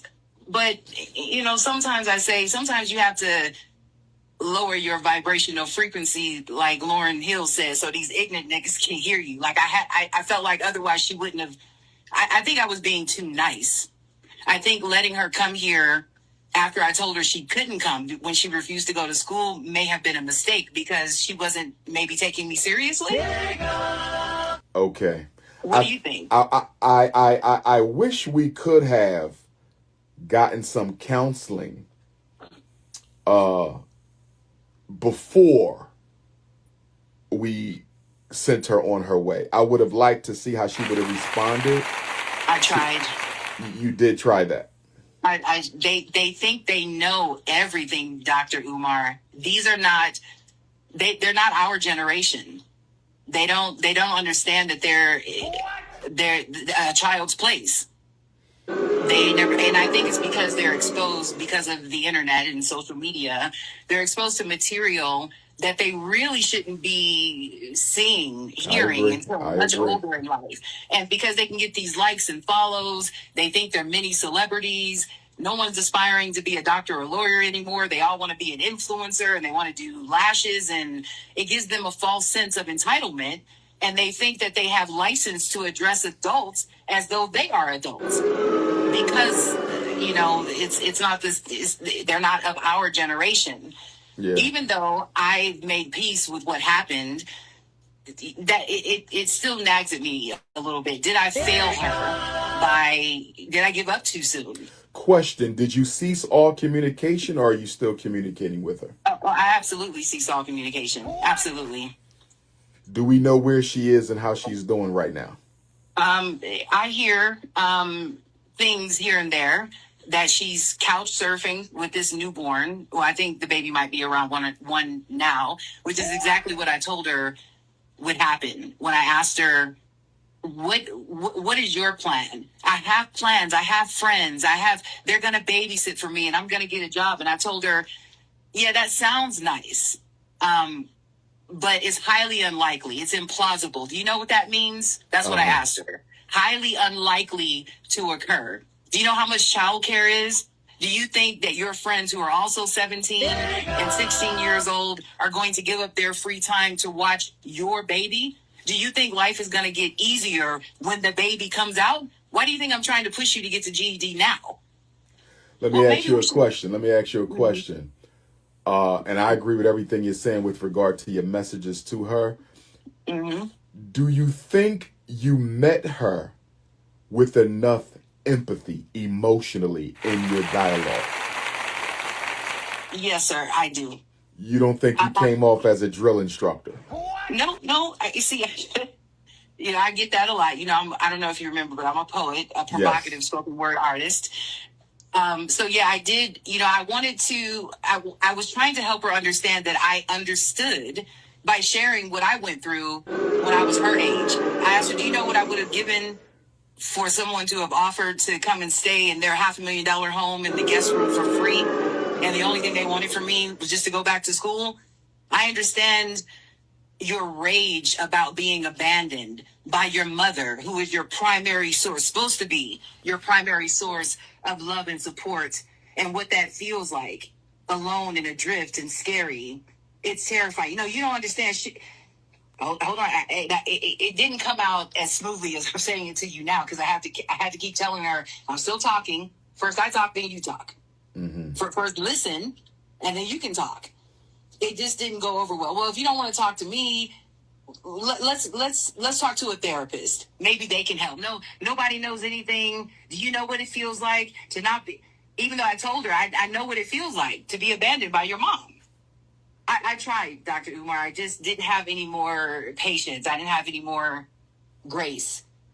Part of me is content. The other feels like, does she feel like I gave up on her too soon? Question, if she was in a crisis, life or death situation, would she feel comfortable reaching out to you? No, I made it very clear that she may never contact me again. And that's for my safety, because she was, again, 5 weeks away from her due date. And I was I was very near getting violent. That's how disrespectful she was. And I can't be going to jail for putting my hands on a minor who's pregnant. So, no, she can't contact me. She can't contact a lot of people. She can't stay anywhere. Every time I hear a new story about her being on a new couch, it's because the person she was staying with before put her out for the same reason. Disrespect. Lazy. Don't want to cook. Doesn't want to clean up. Just wants to do what she wants to do. Oh, can so-and-so stay the night? Will you take me? But, doesn't contribute anything to the household. It's brazen disrespect. She's just completely unaware. So no, Dr. Umar, she can't call me. Hell no. I just wonder if there was something I could have done maybe to have gotten through to her. I mean, I don't think it's too late. I understand you guys got to have your space right now. That's understandable, but I don't think it'd be a bad thing to invite her out to maybe a monthly luncheon where you guys just have a conversation just to check in with her. I don't like the fact that she don't feel comfortable reaching out to you in a crisis, because God forbid if she ever ends up in one, we want her to make the call if she has to. So I don't think you have to invite her back into the home, but I do think that there should be a line of communication, because I'm not sure if she has anybody else who's healthy and sane and has their life together that she can reach out to. God forbid if her or that baby ends up in a situation. God forbid, indeed. Yeah, but what do you do? I guess that would be the primary question. What do you do when you're trying to get through to a person who they're dead set on just being negative? They don't want, I think it was too peaceful over here. I like my candles and incense and chill and do what I'm supposed to do. And I think she was uncomfortable in that environment because it wasn't toxic, because there wasn't someone drunk or doing that's where she came from. So she was, sorry for saying, just completely psychologically fucked up. What can I do? Nothing at this point. It's a pickle, right? Yeah, maybe you could take us some information on some programs and things. Does she have a caseworker that's working with her?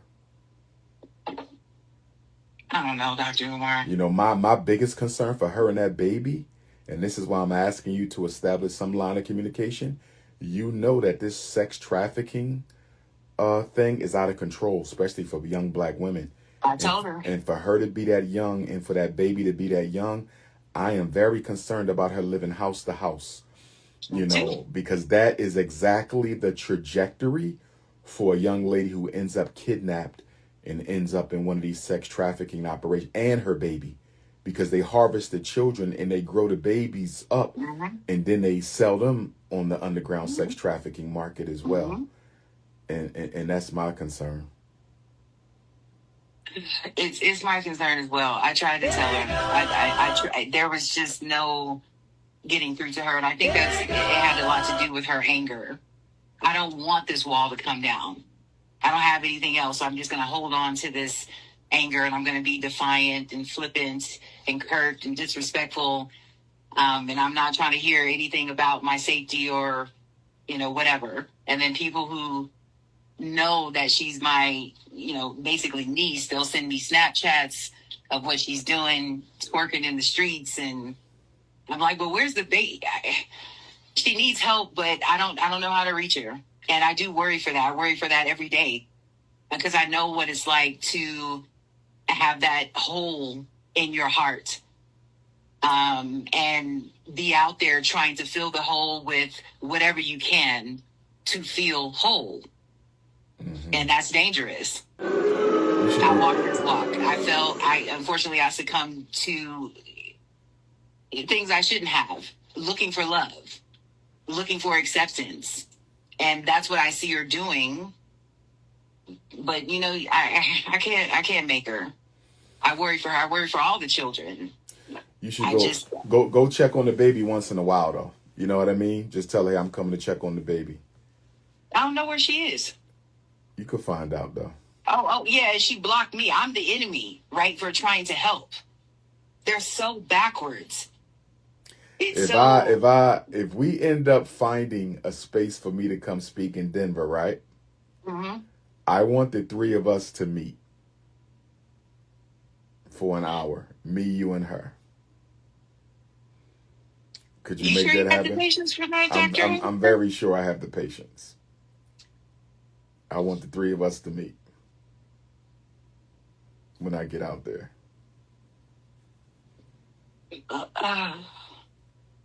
This case is it's very challenging. I've seen them all. I've seen it all. I believe you. I believe you. So you got to find out where she is because you need a phone number for her. And you can tell her when Dr. Umar comes to town, he's going to meet with us. You know what? That doesn't sound like a bad idea. Yeah. Maybe I will. Yeah. Maybe I will try and find her. We're going to do it. We're going to do it. Okay. Well, okay. That's all I had. That's a fraction of the story, but maybe we can speak later. For sure. For sure. And if you got that space for me, let me know. Absolutely. Lock me in. Okay, Queen. We're going to talk soon. Okay. Thanks so much. Mama. No problem. Bye-bye. Be blessed, babe. All right.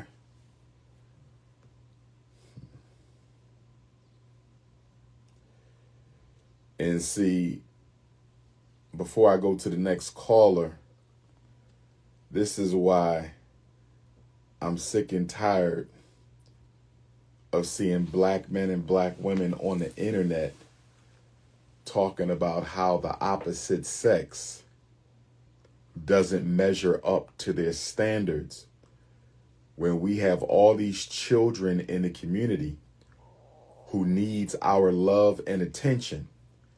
And rather than service our babies, service our young people, rather than build institutions and systems, rather than create infrastructure for the black community, all we want to do is talk about relationship problems with the opposite sex. I'm tired of hearing about it.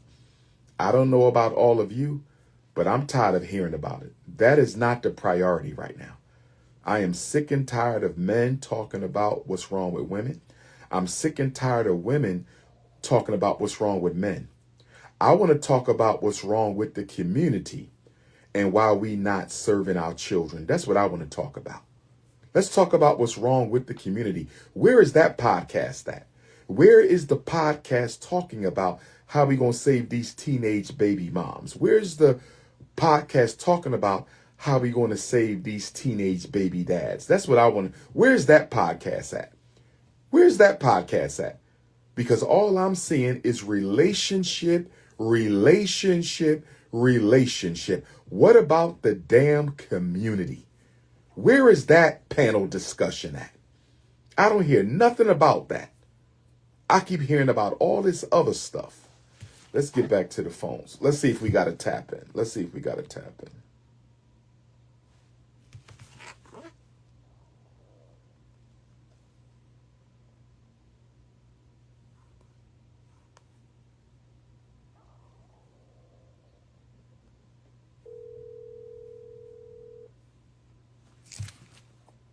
Hello.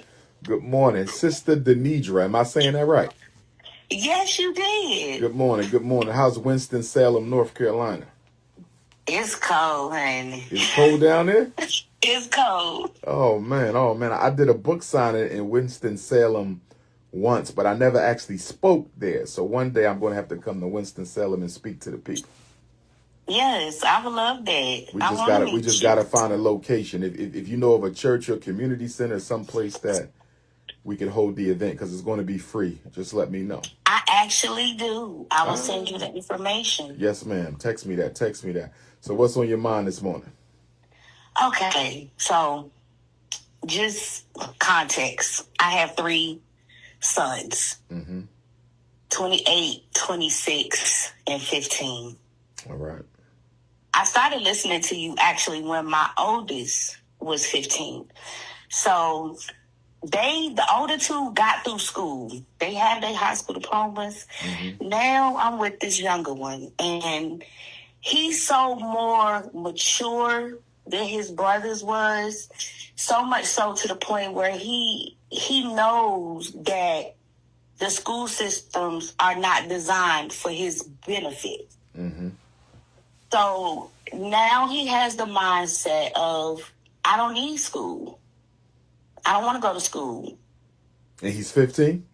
And he's 15. 10th grade? 10th grade. Now, when he tells you he don't want to go to school, what is he proposing as an alternative? He don't have one. That's the conundrum of the situation, because he doesn't have an alternative. He wants to be an entrepreneur, but he doesn't have a plan of how to become an entrepreneur. And I've thrown out like, okay, well, I can get you in some classes, some business classes to learn the basics, the step-by-steps, and so on and so forth. But to him, in his mind, it's still school. How does he do in school? What them grades look like? In the beginning, up until 8th grade, awesome grades. Never had a problem with his grades. He is so smart, intelligent. You know, high school, he got to high school, they started dropping. The more classes that he took that he didn't connect with, listening to one of my oldest sons, I took him out of a charter school, a predominantly black charter school, and put him in the regular high school here. So why did you take him out the charter school? Because he wanted to play football, and the charter school did not have football. That might have been our mistake, although it was an honest one. I feel like it. That yes. might have been a mistake, although it was an honest one. I see that a lot here in Philadelphia. You know, most of the big cities, they have big athletic programs. And of course, our children, they all want to be athletes and entertainers because most of the professional black men move to the suburbs to be with white people. And so they don't see enough role models in the professional careers. You know, but I tell parents, you really have to think twice about this because, you know, most of our children are going to go professional in something other than sports and entertainment. And so although you made an honest mistake, he wanted to play football. So you took him out of the charter school, put him in the comprehensive high school. And I think him being in the comprehensive high school, he started getting influenced by children who were not academically inclined. I think this was the influence. I think he's been around some of the wrong people, even if just inside of school hours. And I think they negatively influenced him. So now, is he playing football? No, he stopped after his 9th grade year. Why did he stop playing football? He got discouraged because the coaches had their picks of players, and the position that he wanted to play, it was a white child that got the most attention, and the coach didn't want to work with him to learn the position better. They was just like, oh, no, you'll be better off in another position. So he got discouraged, and he didn't want to do it anymore. I think we should contact that charter school to see if he can go back. I have. And but he honestly, he doesn't want to go back there. They will take him back. They will? Yeah. I think he got to go. I think this is one of those cases where, here's the thing, you know, and I say this to parents all the time. It is not a child's right to decide if they can make a decision that can negatively impact the rest of their lives. If you believe your son will do better returning back to that charter school, that's exactly where you need to send him. He cannot be allowed to make a decision that can negatively impact the rest of his life. He cannot. I agree. And when I had this conversation with him, because I just had to fight the school board on his behalf, because as we know, our children get negatively looked at by the way they dress, the way they carry themselves, and because they know he is one of those children that openly speaks his mind of what he feels is right or wrong, he had got a target on his back, and they were trying to get him out of the school. Out of the school he's in now? Yes. All the more reason to take him back to the charter school, because now you're telling me he's being targeted. And that's my point. That's my point with him. I go. He back and don't forth with him need to about understand it now. Remember this, and I say this all the time. Our children are going to be temporarily upset with us or permanently upset with us. This is what I mean by that. You making the tough decisions for your child right now might put you at odds with him right now. But when he grows up and comes into a wisdom and understanding of his own, he will reflect back on some of the tough decisions you made that he did not agree with. And he will appreciate you later for making the right decisions for him now. The mistake that a lot of parents make is they're more concerned with how their child feels in the moment. So you let the child make decisions that are reserved for parents. Like this one here, where you're going to go to grade school. That ain't your decision. You might decide where you're going to go to college, but you're not going to decide where you're going to go to grade school. Why? Because if you get this wrong and you end up messing up your future because I let you make a decision now that you are not emotionally or psychologically equipped to make, your son can hate you for the rest of his life when he finds out that you let him make decisions he had no right making. This is not his decision. This is yours. This is yours. The only reason I have not made the move, and I spoke with the school, I found out everything that I needed to do to get him back enrolled. Only reason why I have not made the step is because he simply said to me, if you send me to that school, I'm not going to do the work. Where's his father? See, what had happened was he don't want a relationship with his father. Where is the father? He's in Winston-Salem. Okay, when you say he don't want a relationship with his father, what exactly do you mean by that? Why doesn't he want a relationship with his father? Basically, kind of similar to I've been listening to some of the calls, and I resonated with one of your callers, the lady that was speaking about the father. My son's father would only come around to be in my face. And when my son realized that, he made the decision that he didn't want to have a relationship with him because he said, when he comes to see me, it's only to see you. So unless he wants to see me, I don't want a relationship with him. And as he got older, I would still try to, encourage him to see his father, push, if his father wanted to get with him, I would take him to see his father. And it got to the point where me and him actually got into an argument because he told me not to contact his father on his behalf anymore. He said, if I want a relationship with him, I'll contact him myself. He doesn't call me, so I'm not calling him, and I don't want you to call him. You and the father, are you cordial to one another? Yeah. I mean, he's not really, he's not a father. I follow what you're saying, but is he aware of the fact that your son is considering dropping out of high school? Is he aware? Yes. How do you know? How do you know? Because I make it a point to make him aware, regardless of what my son feels, that those are his feelings towards his father. That's his father. God gave him to him. So, okay, when did you let him know? I do my part to inform his father of everything that goes on in his life.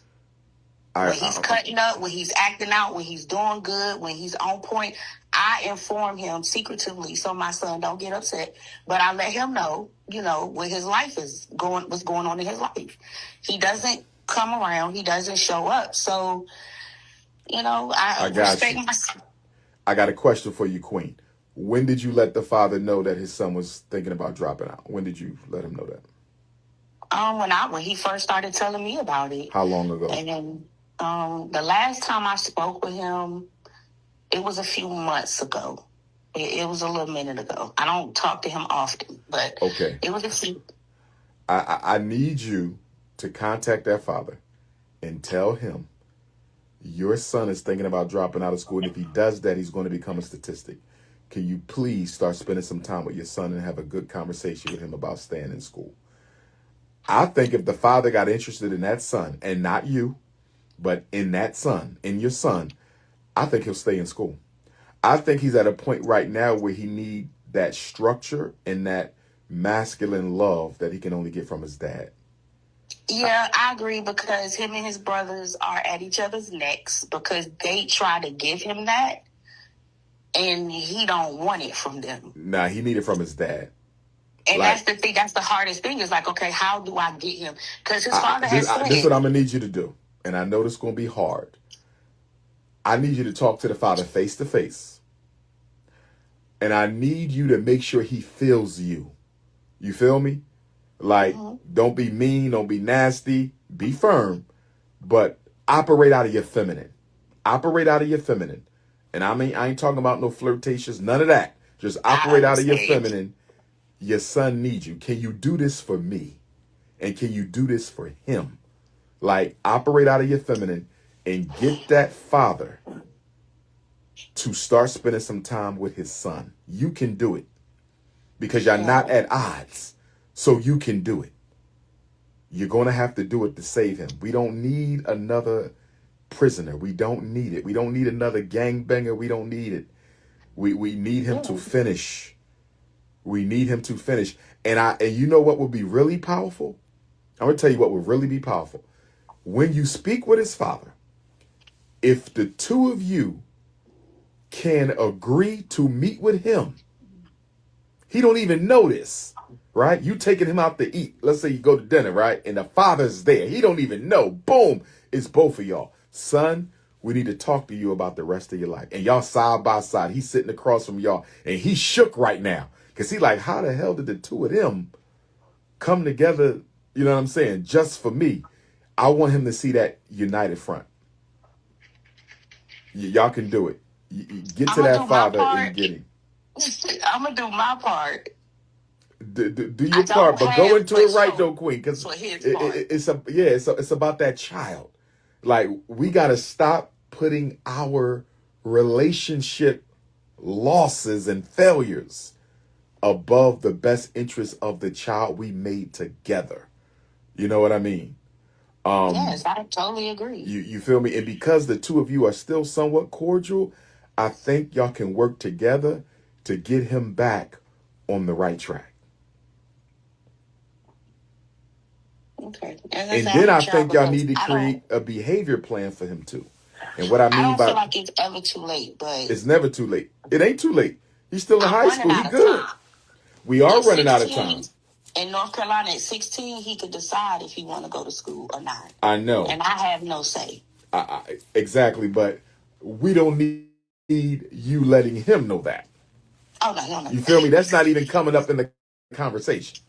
Yeah, no, he don't know that. Because you and dad going to get together, pull his collar, and then y'all going to say, listen, there's some things you want to do, okay, and we can help you do them, but only if you do what we need you to do. So you finish out the school year strong. You know, you've been wanting to visit Kylie, or you wanted to go to the comic book convention, find out something he's into, and say that's going to be your reward for finishing out the school year strong. You know, give him a little motivation to work towards something. Does he need an after-school job? What is he doing with his time outside of school hours? Smoking weed. He hanging with the wrong people. We got to get him involved in some sort of structured extracurricular activity. That's what this is all about.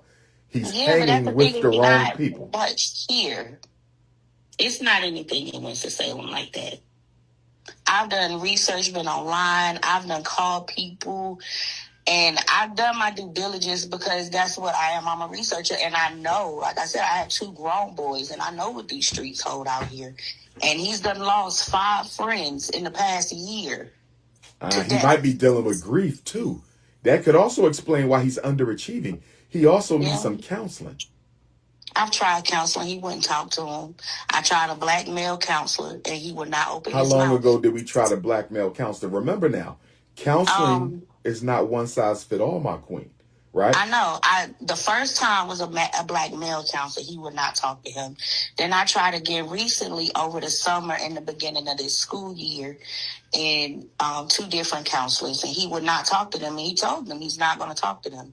Let me ask you another question. Your 3 sons, give me the age of the other 2. 28 and 26. 28, 26, and he is 15, so 15. 11 years apart. Different fathers? Yes. Okay. Is it possible that his failure to achieve in school is due to the fact that he perceives that you may not love, nurture, or care for him as well as you did with his older brothers? No. No? There's no No. different. He don't perceive any type of differences there? He perceives a difference, but not in that way. It's the reverse. Meaning what? He knows, he said he's mad at his brothers because they don't have a good relationship with me. Meaning they don't come do the things that you would think a son would do for their mother. You know what I'm saying? He's here. He does those things for me. And he doesn't like the fact that they don't. Okay. Okay, I got you. And how much time are you spending with him outside the house? When I'm not at work, I try to spend as much time as I can with him, but he's at that age where he feels like it's weird for us to spend time together. Okay. So Okay. I sneak and make him go to the store with me just so I can spend time with him. Yeah, the influences ain't good. Yeah, get to that dad. And we also got to get him another counselor to deal with that grief. Because he lost 5 friends. That by itself can be the reason why he's ready to drop out of school. He has no motivation and he's depressed. Because he's going through the grief. Like that. Yeah, the loss of, and that's why he's smoking the weed too. It's social, but it's also self-medication to deal with the loss of 5. Most people go through a deep grieving and depression period when they lose one person. He lost 5? 6, actually. 6? He lost 6. A 15-year-old lost 6 people he cared about? Yeah, the 6th person, I keep telling him he refuses to accept it, but when I divorced my ex-wife, I feel like he was hurt. You said ex-wife or ex-husband? I said ex-wife, sir. Okay, I understand, Quinn. I understand. No disrespect. So you were married. No. Okay. You were married to a woman. Did y'all live in a house with your son? Yes, we was married from the time he was 1 up until we separated when he was 12. And how did your son feel about you being married to a woman? It didn't bother him at first because he was younger. And then he went through a period where he was bothered because kids picked on him and was like, that's his dad. And he was like, no, it's not. That's my mom. You know, speaking of my ex-wife. Then he went through the period where it didn't bother him anymore. He didn't care because he understood, you know, what the dynamic was. And, you know, talking to him now about it, he would be like, well, mama, for a long time, I didn't even know that was your wife. I just thought that was your friend that lived with us. Okay. Because I wasn't like, you know, kissing all on her and, you know, putting that in my kid's face because that's just not who I am. So he knew, you know what I'm saying? Let me ask you a question. Because she was there up until the last 3 years, correct? Yeah. Is it possible that during your relationship with her, before your divorce, does your son feel like his mom put her significant other and your relationship above him?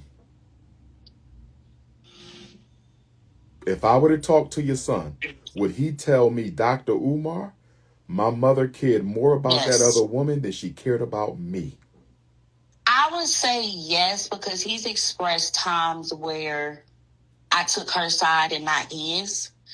Like if he would have done something wrong and she chastised him for it, and I would side with her.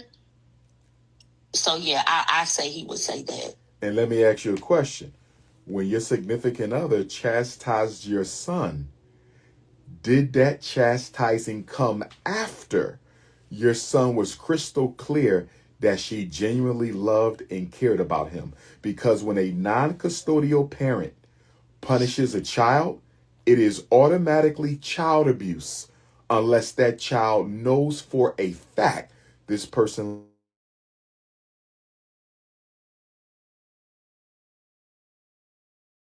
because of him. Like they would best friends as a child and a parent could be. Like, she Okay. taught him how to ride his bike, color. She played with him. She did those boy things with him that he wanted that I didn't want to do because I'm a girl. I got you. Yeah. He needs, So you and dad that's why got I to come say together. he lost that second person because of their relationship. And once it went bad, it went all the way bad, honey. So he Towards her, like she was abusive. no, not well at the end, yes, because she was. At the end, once we separated, is when the abuse started. And he's She disappointed. He felt like I should have fought her or just did more to her because of what she was doing to me. And I tried to explain to him, was like, you know, so somebody has to be the person of sanity in a situation to say, you know what, I'm not going to let you make me go to jail.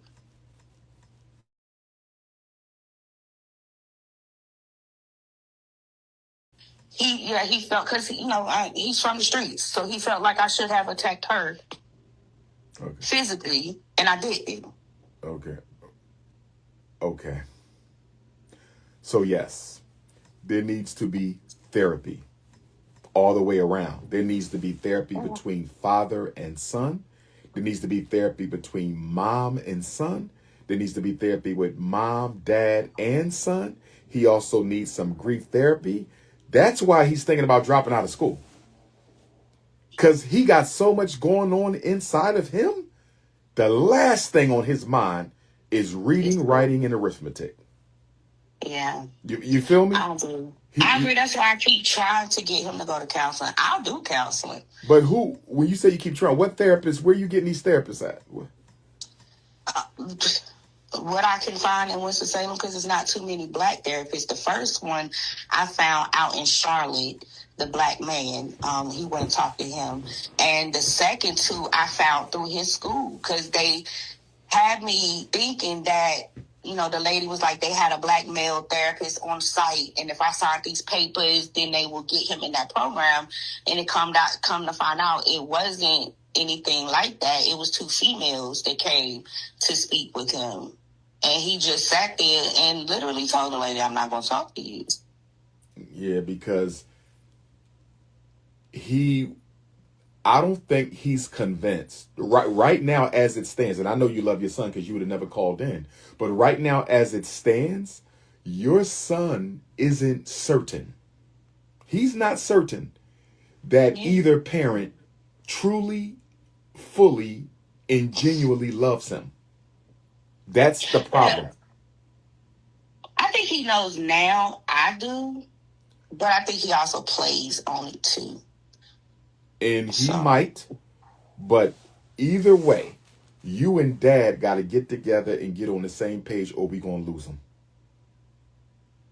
Yeah. Y'all have to form a team right now. Y'all cannot let your own life circumstances and whatever you two had previously, y'all cannot let that get in the way. Y'all have a chance to save him before he graduates from high school, and he needs to be saved. Now, my last case thing, and I want him to get a high school diploma. Don't get me wrong. I want him to finish. But if he has to get a GED, then y'all have to work together and stay on him to take the GED classes at the public library or wherever they're going to be offered at. And he has to stay in school until he passed the GED. He does not drop out. You know, and don't even bring this up to him unless y'all feel like high school is no longer an option. Don't even bring it up. Okay, don't even bring it up. That was my next question to you, because he does know about a program here, because my middle son, my 26-year-old, went through it, to where he knows he could get his high school diploma by testing out. And that's what he wants to do. But he can't do it until he's old enough, which is 16. Right. But I want him to get the diploma because, you know, the diploma, school also keeps him out of trouble. You feel me? So I want him in school. But if you and the father, and y'all got to make this decision together, but if you and the father feel like he ain't going to cross that 12th grade finish line, then he still has to stay in school. But in the meantime, he's taking GED classes, and until he passes that GED, he stays in school. But again, y'all have to really think deeply and hard as to whether y'all willing to let him give up on high school and go for the GED. No, I'm not going to let him give up on anything. But my concern is I do this. I reach out to his father, and he's not reciprocal to what needs to be done for his son.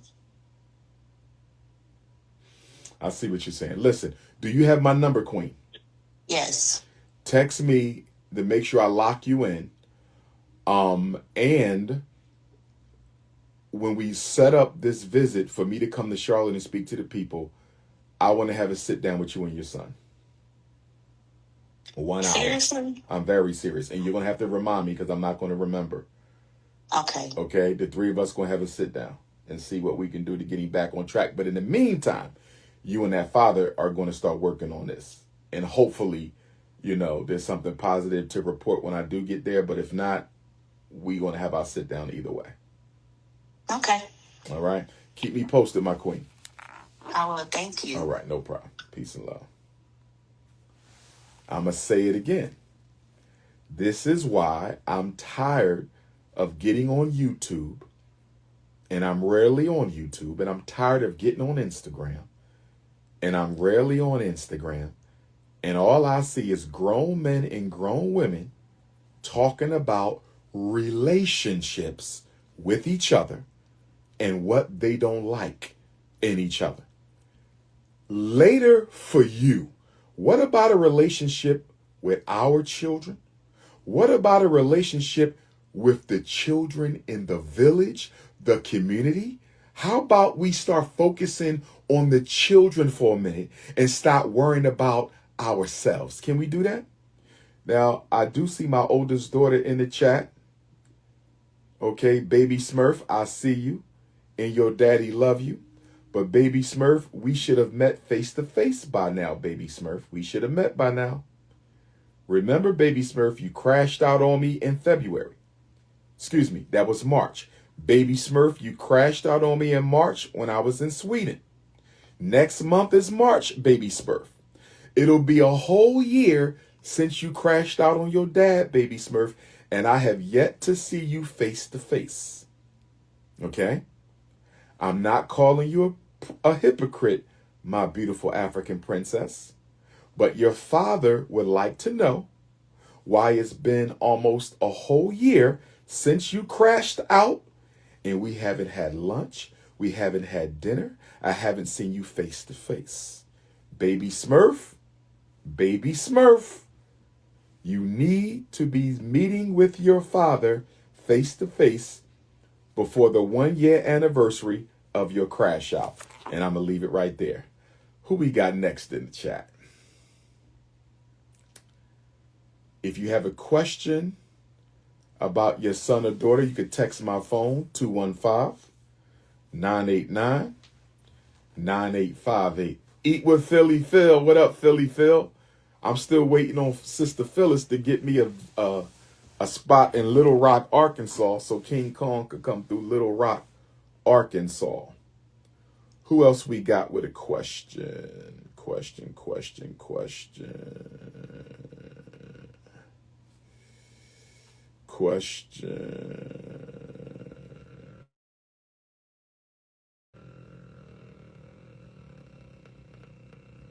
Let me see who this one is.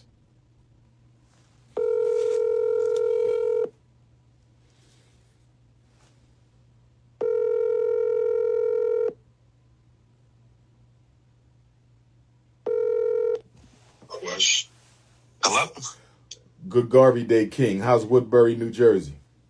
Woodbury, New Jersey's Jersey. You know, how you doing? Yes, sir. All is well, bro. So you said you're working on a Black History presentation. Yes, for my school district. Okay. It's basically... Go ahead. So basically, we're just, it's either going to entitle U.S. 1-2 history and world history, or also encompassing the actual Black history of Woodbury, because Black people have been in the town since the 1700s. But when we spoke to our historical society, all they really had was a single civil rights not history lessons. So it's like you're missing about 400 years of history.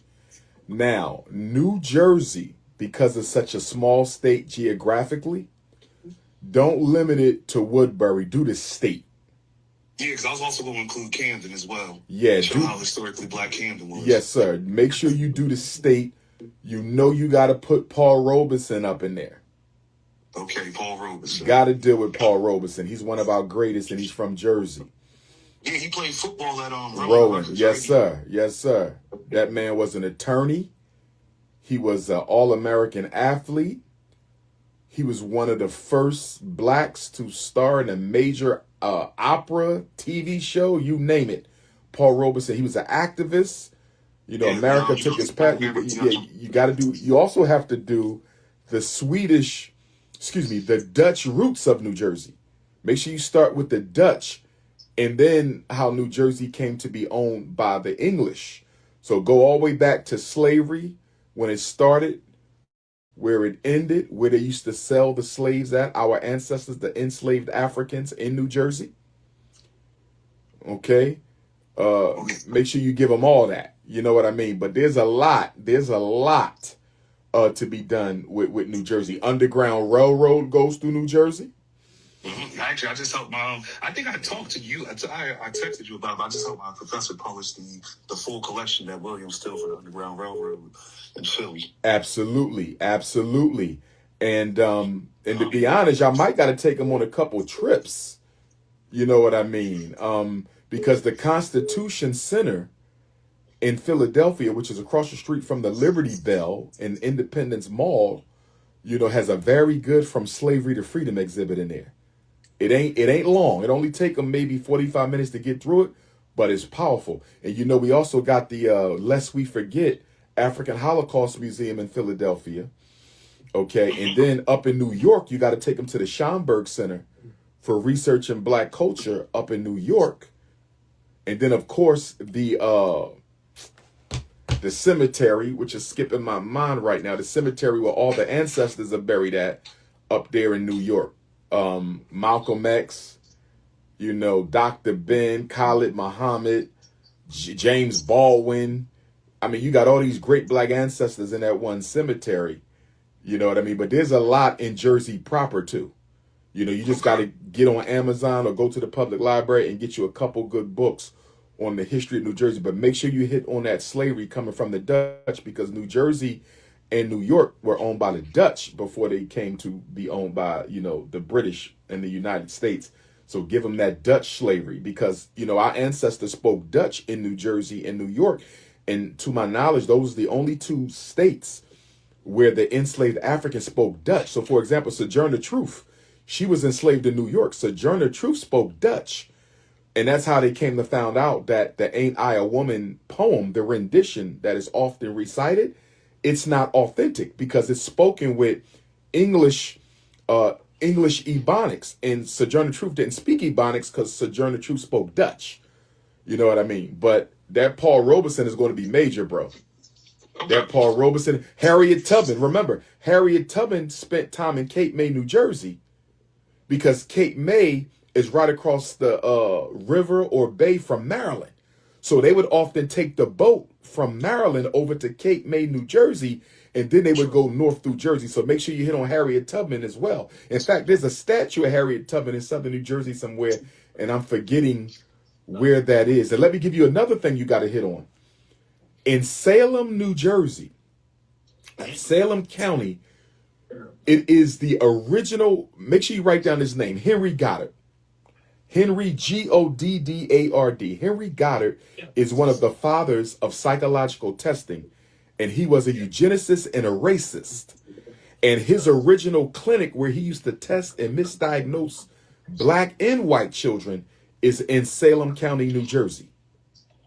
And I think it's now owned by Elwyn Incorporated, ELWYN. So make sure you do the history of eugenics in New Jersey and Henry Goddard, the Henry Goddard School, because all of that is part of the black struggle in New Jersey. And you got to do the civil rights history in New Jersey as well. One of the main points of the presentation, though, was exactly the common misconception that all our history is slavery, segregation, civil rights. So what would you say if you wanted to tell them 2026 and going up, what should black people be? So even though we're going to talk about history, I also want to touch on black future as well. Let me ask you a question. What grades is this presentation for? Right now it's going to be from 9 through 12, but last year I also spoke through K through 5th as well. So I have to switch up both presentations. I got you. Also, make sure you hit up the inventors from New Jersey. Okay. There's several black inventors from New Jersey.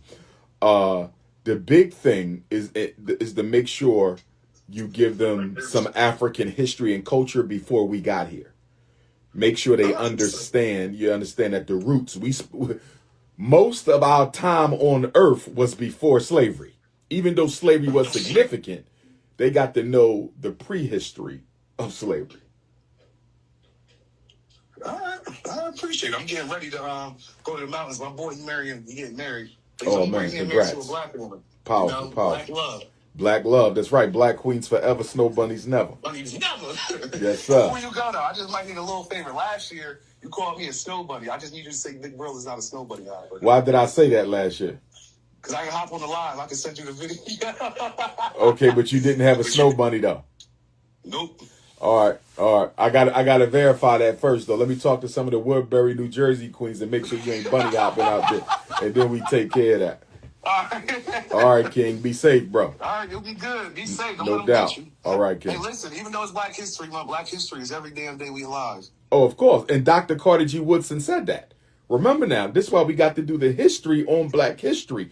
Dr. Carter G. Woodson said you study who you are 365 days a year, but in February, we intensify the study of who we are and we celebrate who we are. So Black History Month is like Christmas for the Christians. They worship Jesus every day. But on December the 25th, they intensify the worship of Christ. It's what Ramadan is for the Muslims. They worship Allah every day. But during the month of Ramadan, they intensify their worship and dedication to their religion. So February is just the culmination of a year-long celebration of who we are. I appreciate that. No doubt. And make sure the children know that. Because remember, the whole reason behind Dr. Carter G. Woodson starting Black History Month 100 years ago is white people said we had no history. They said we was monkeys and apes and we lived in trees and we was ran around butt naked. This is what they were telling children in New Jersey schools and Pennsylvania schools. So he came up with Black Negro History Week so we could tell the truth about who we are, because only until Black people started telling our own story did our children begin to learn who we really were. I appreciate it. Information is important. I thank you for your morning. No doubt. Be safe, King. Everybody that calls up today can help out with their family. We want to be safe. Yes, sir. Peace. Be safe. All right, King.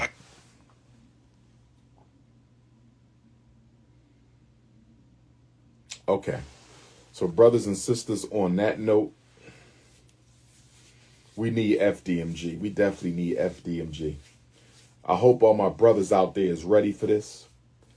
I hope all my brothers out there is ready for this, for the FDMG movement. We're going to be camping with the young men.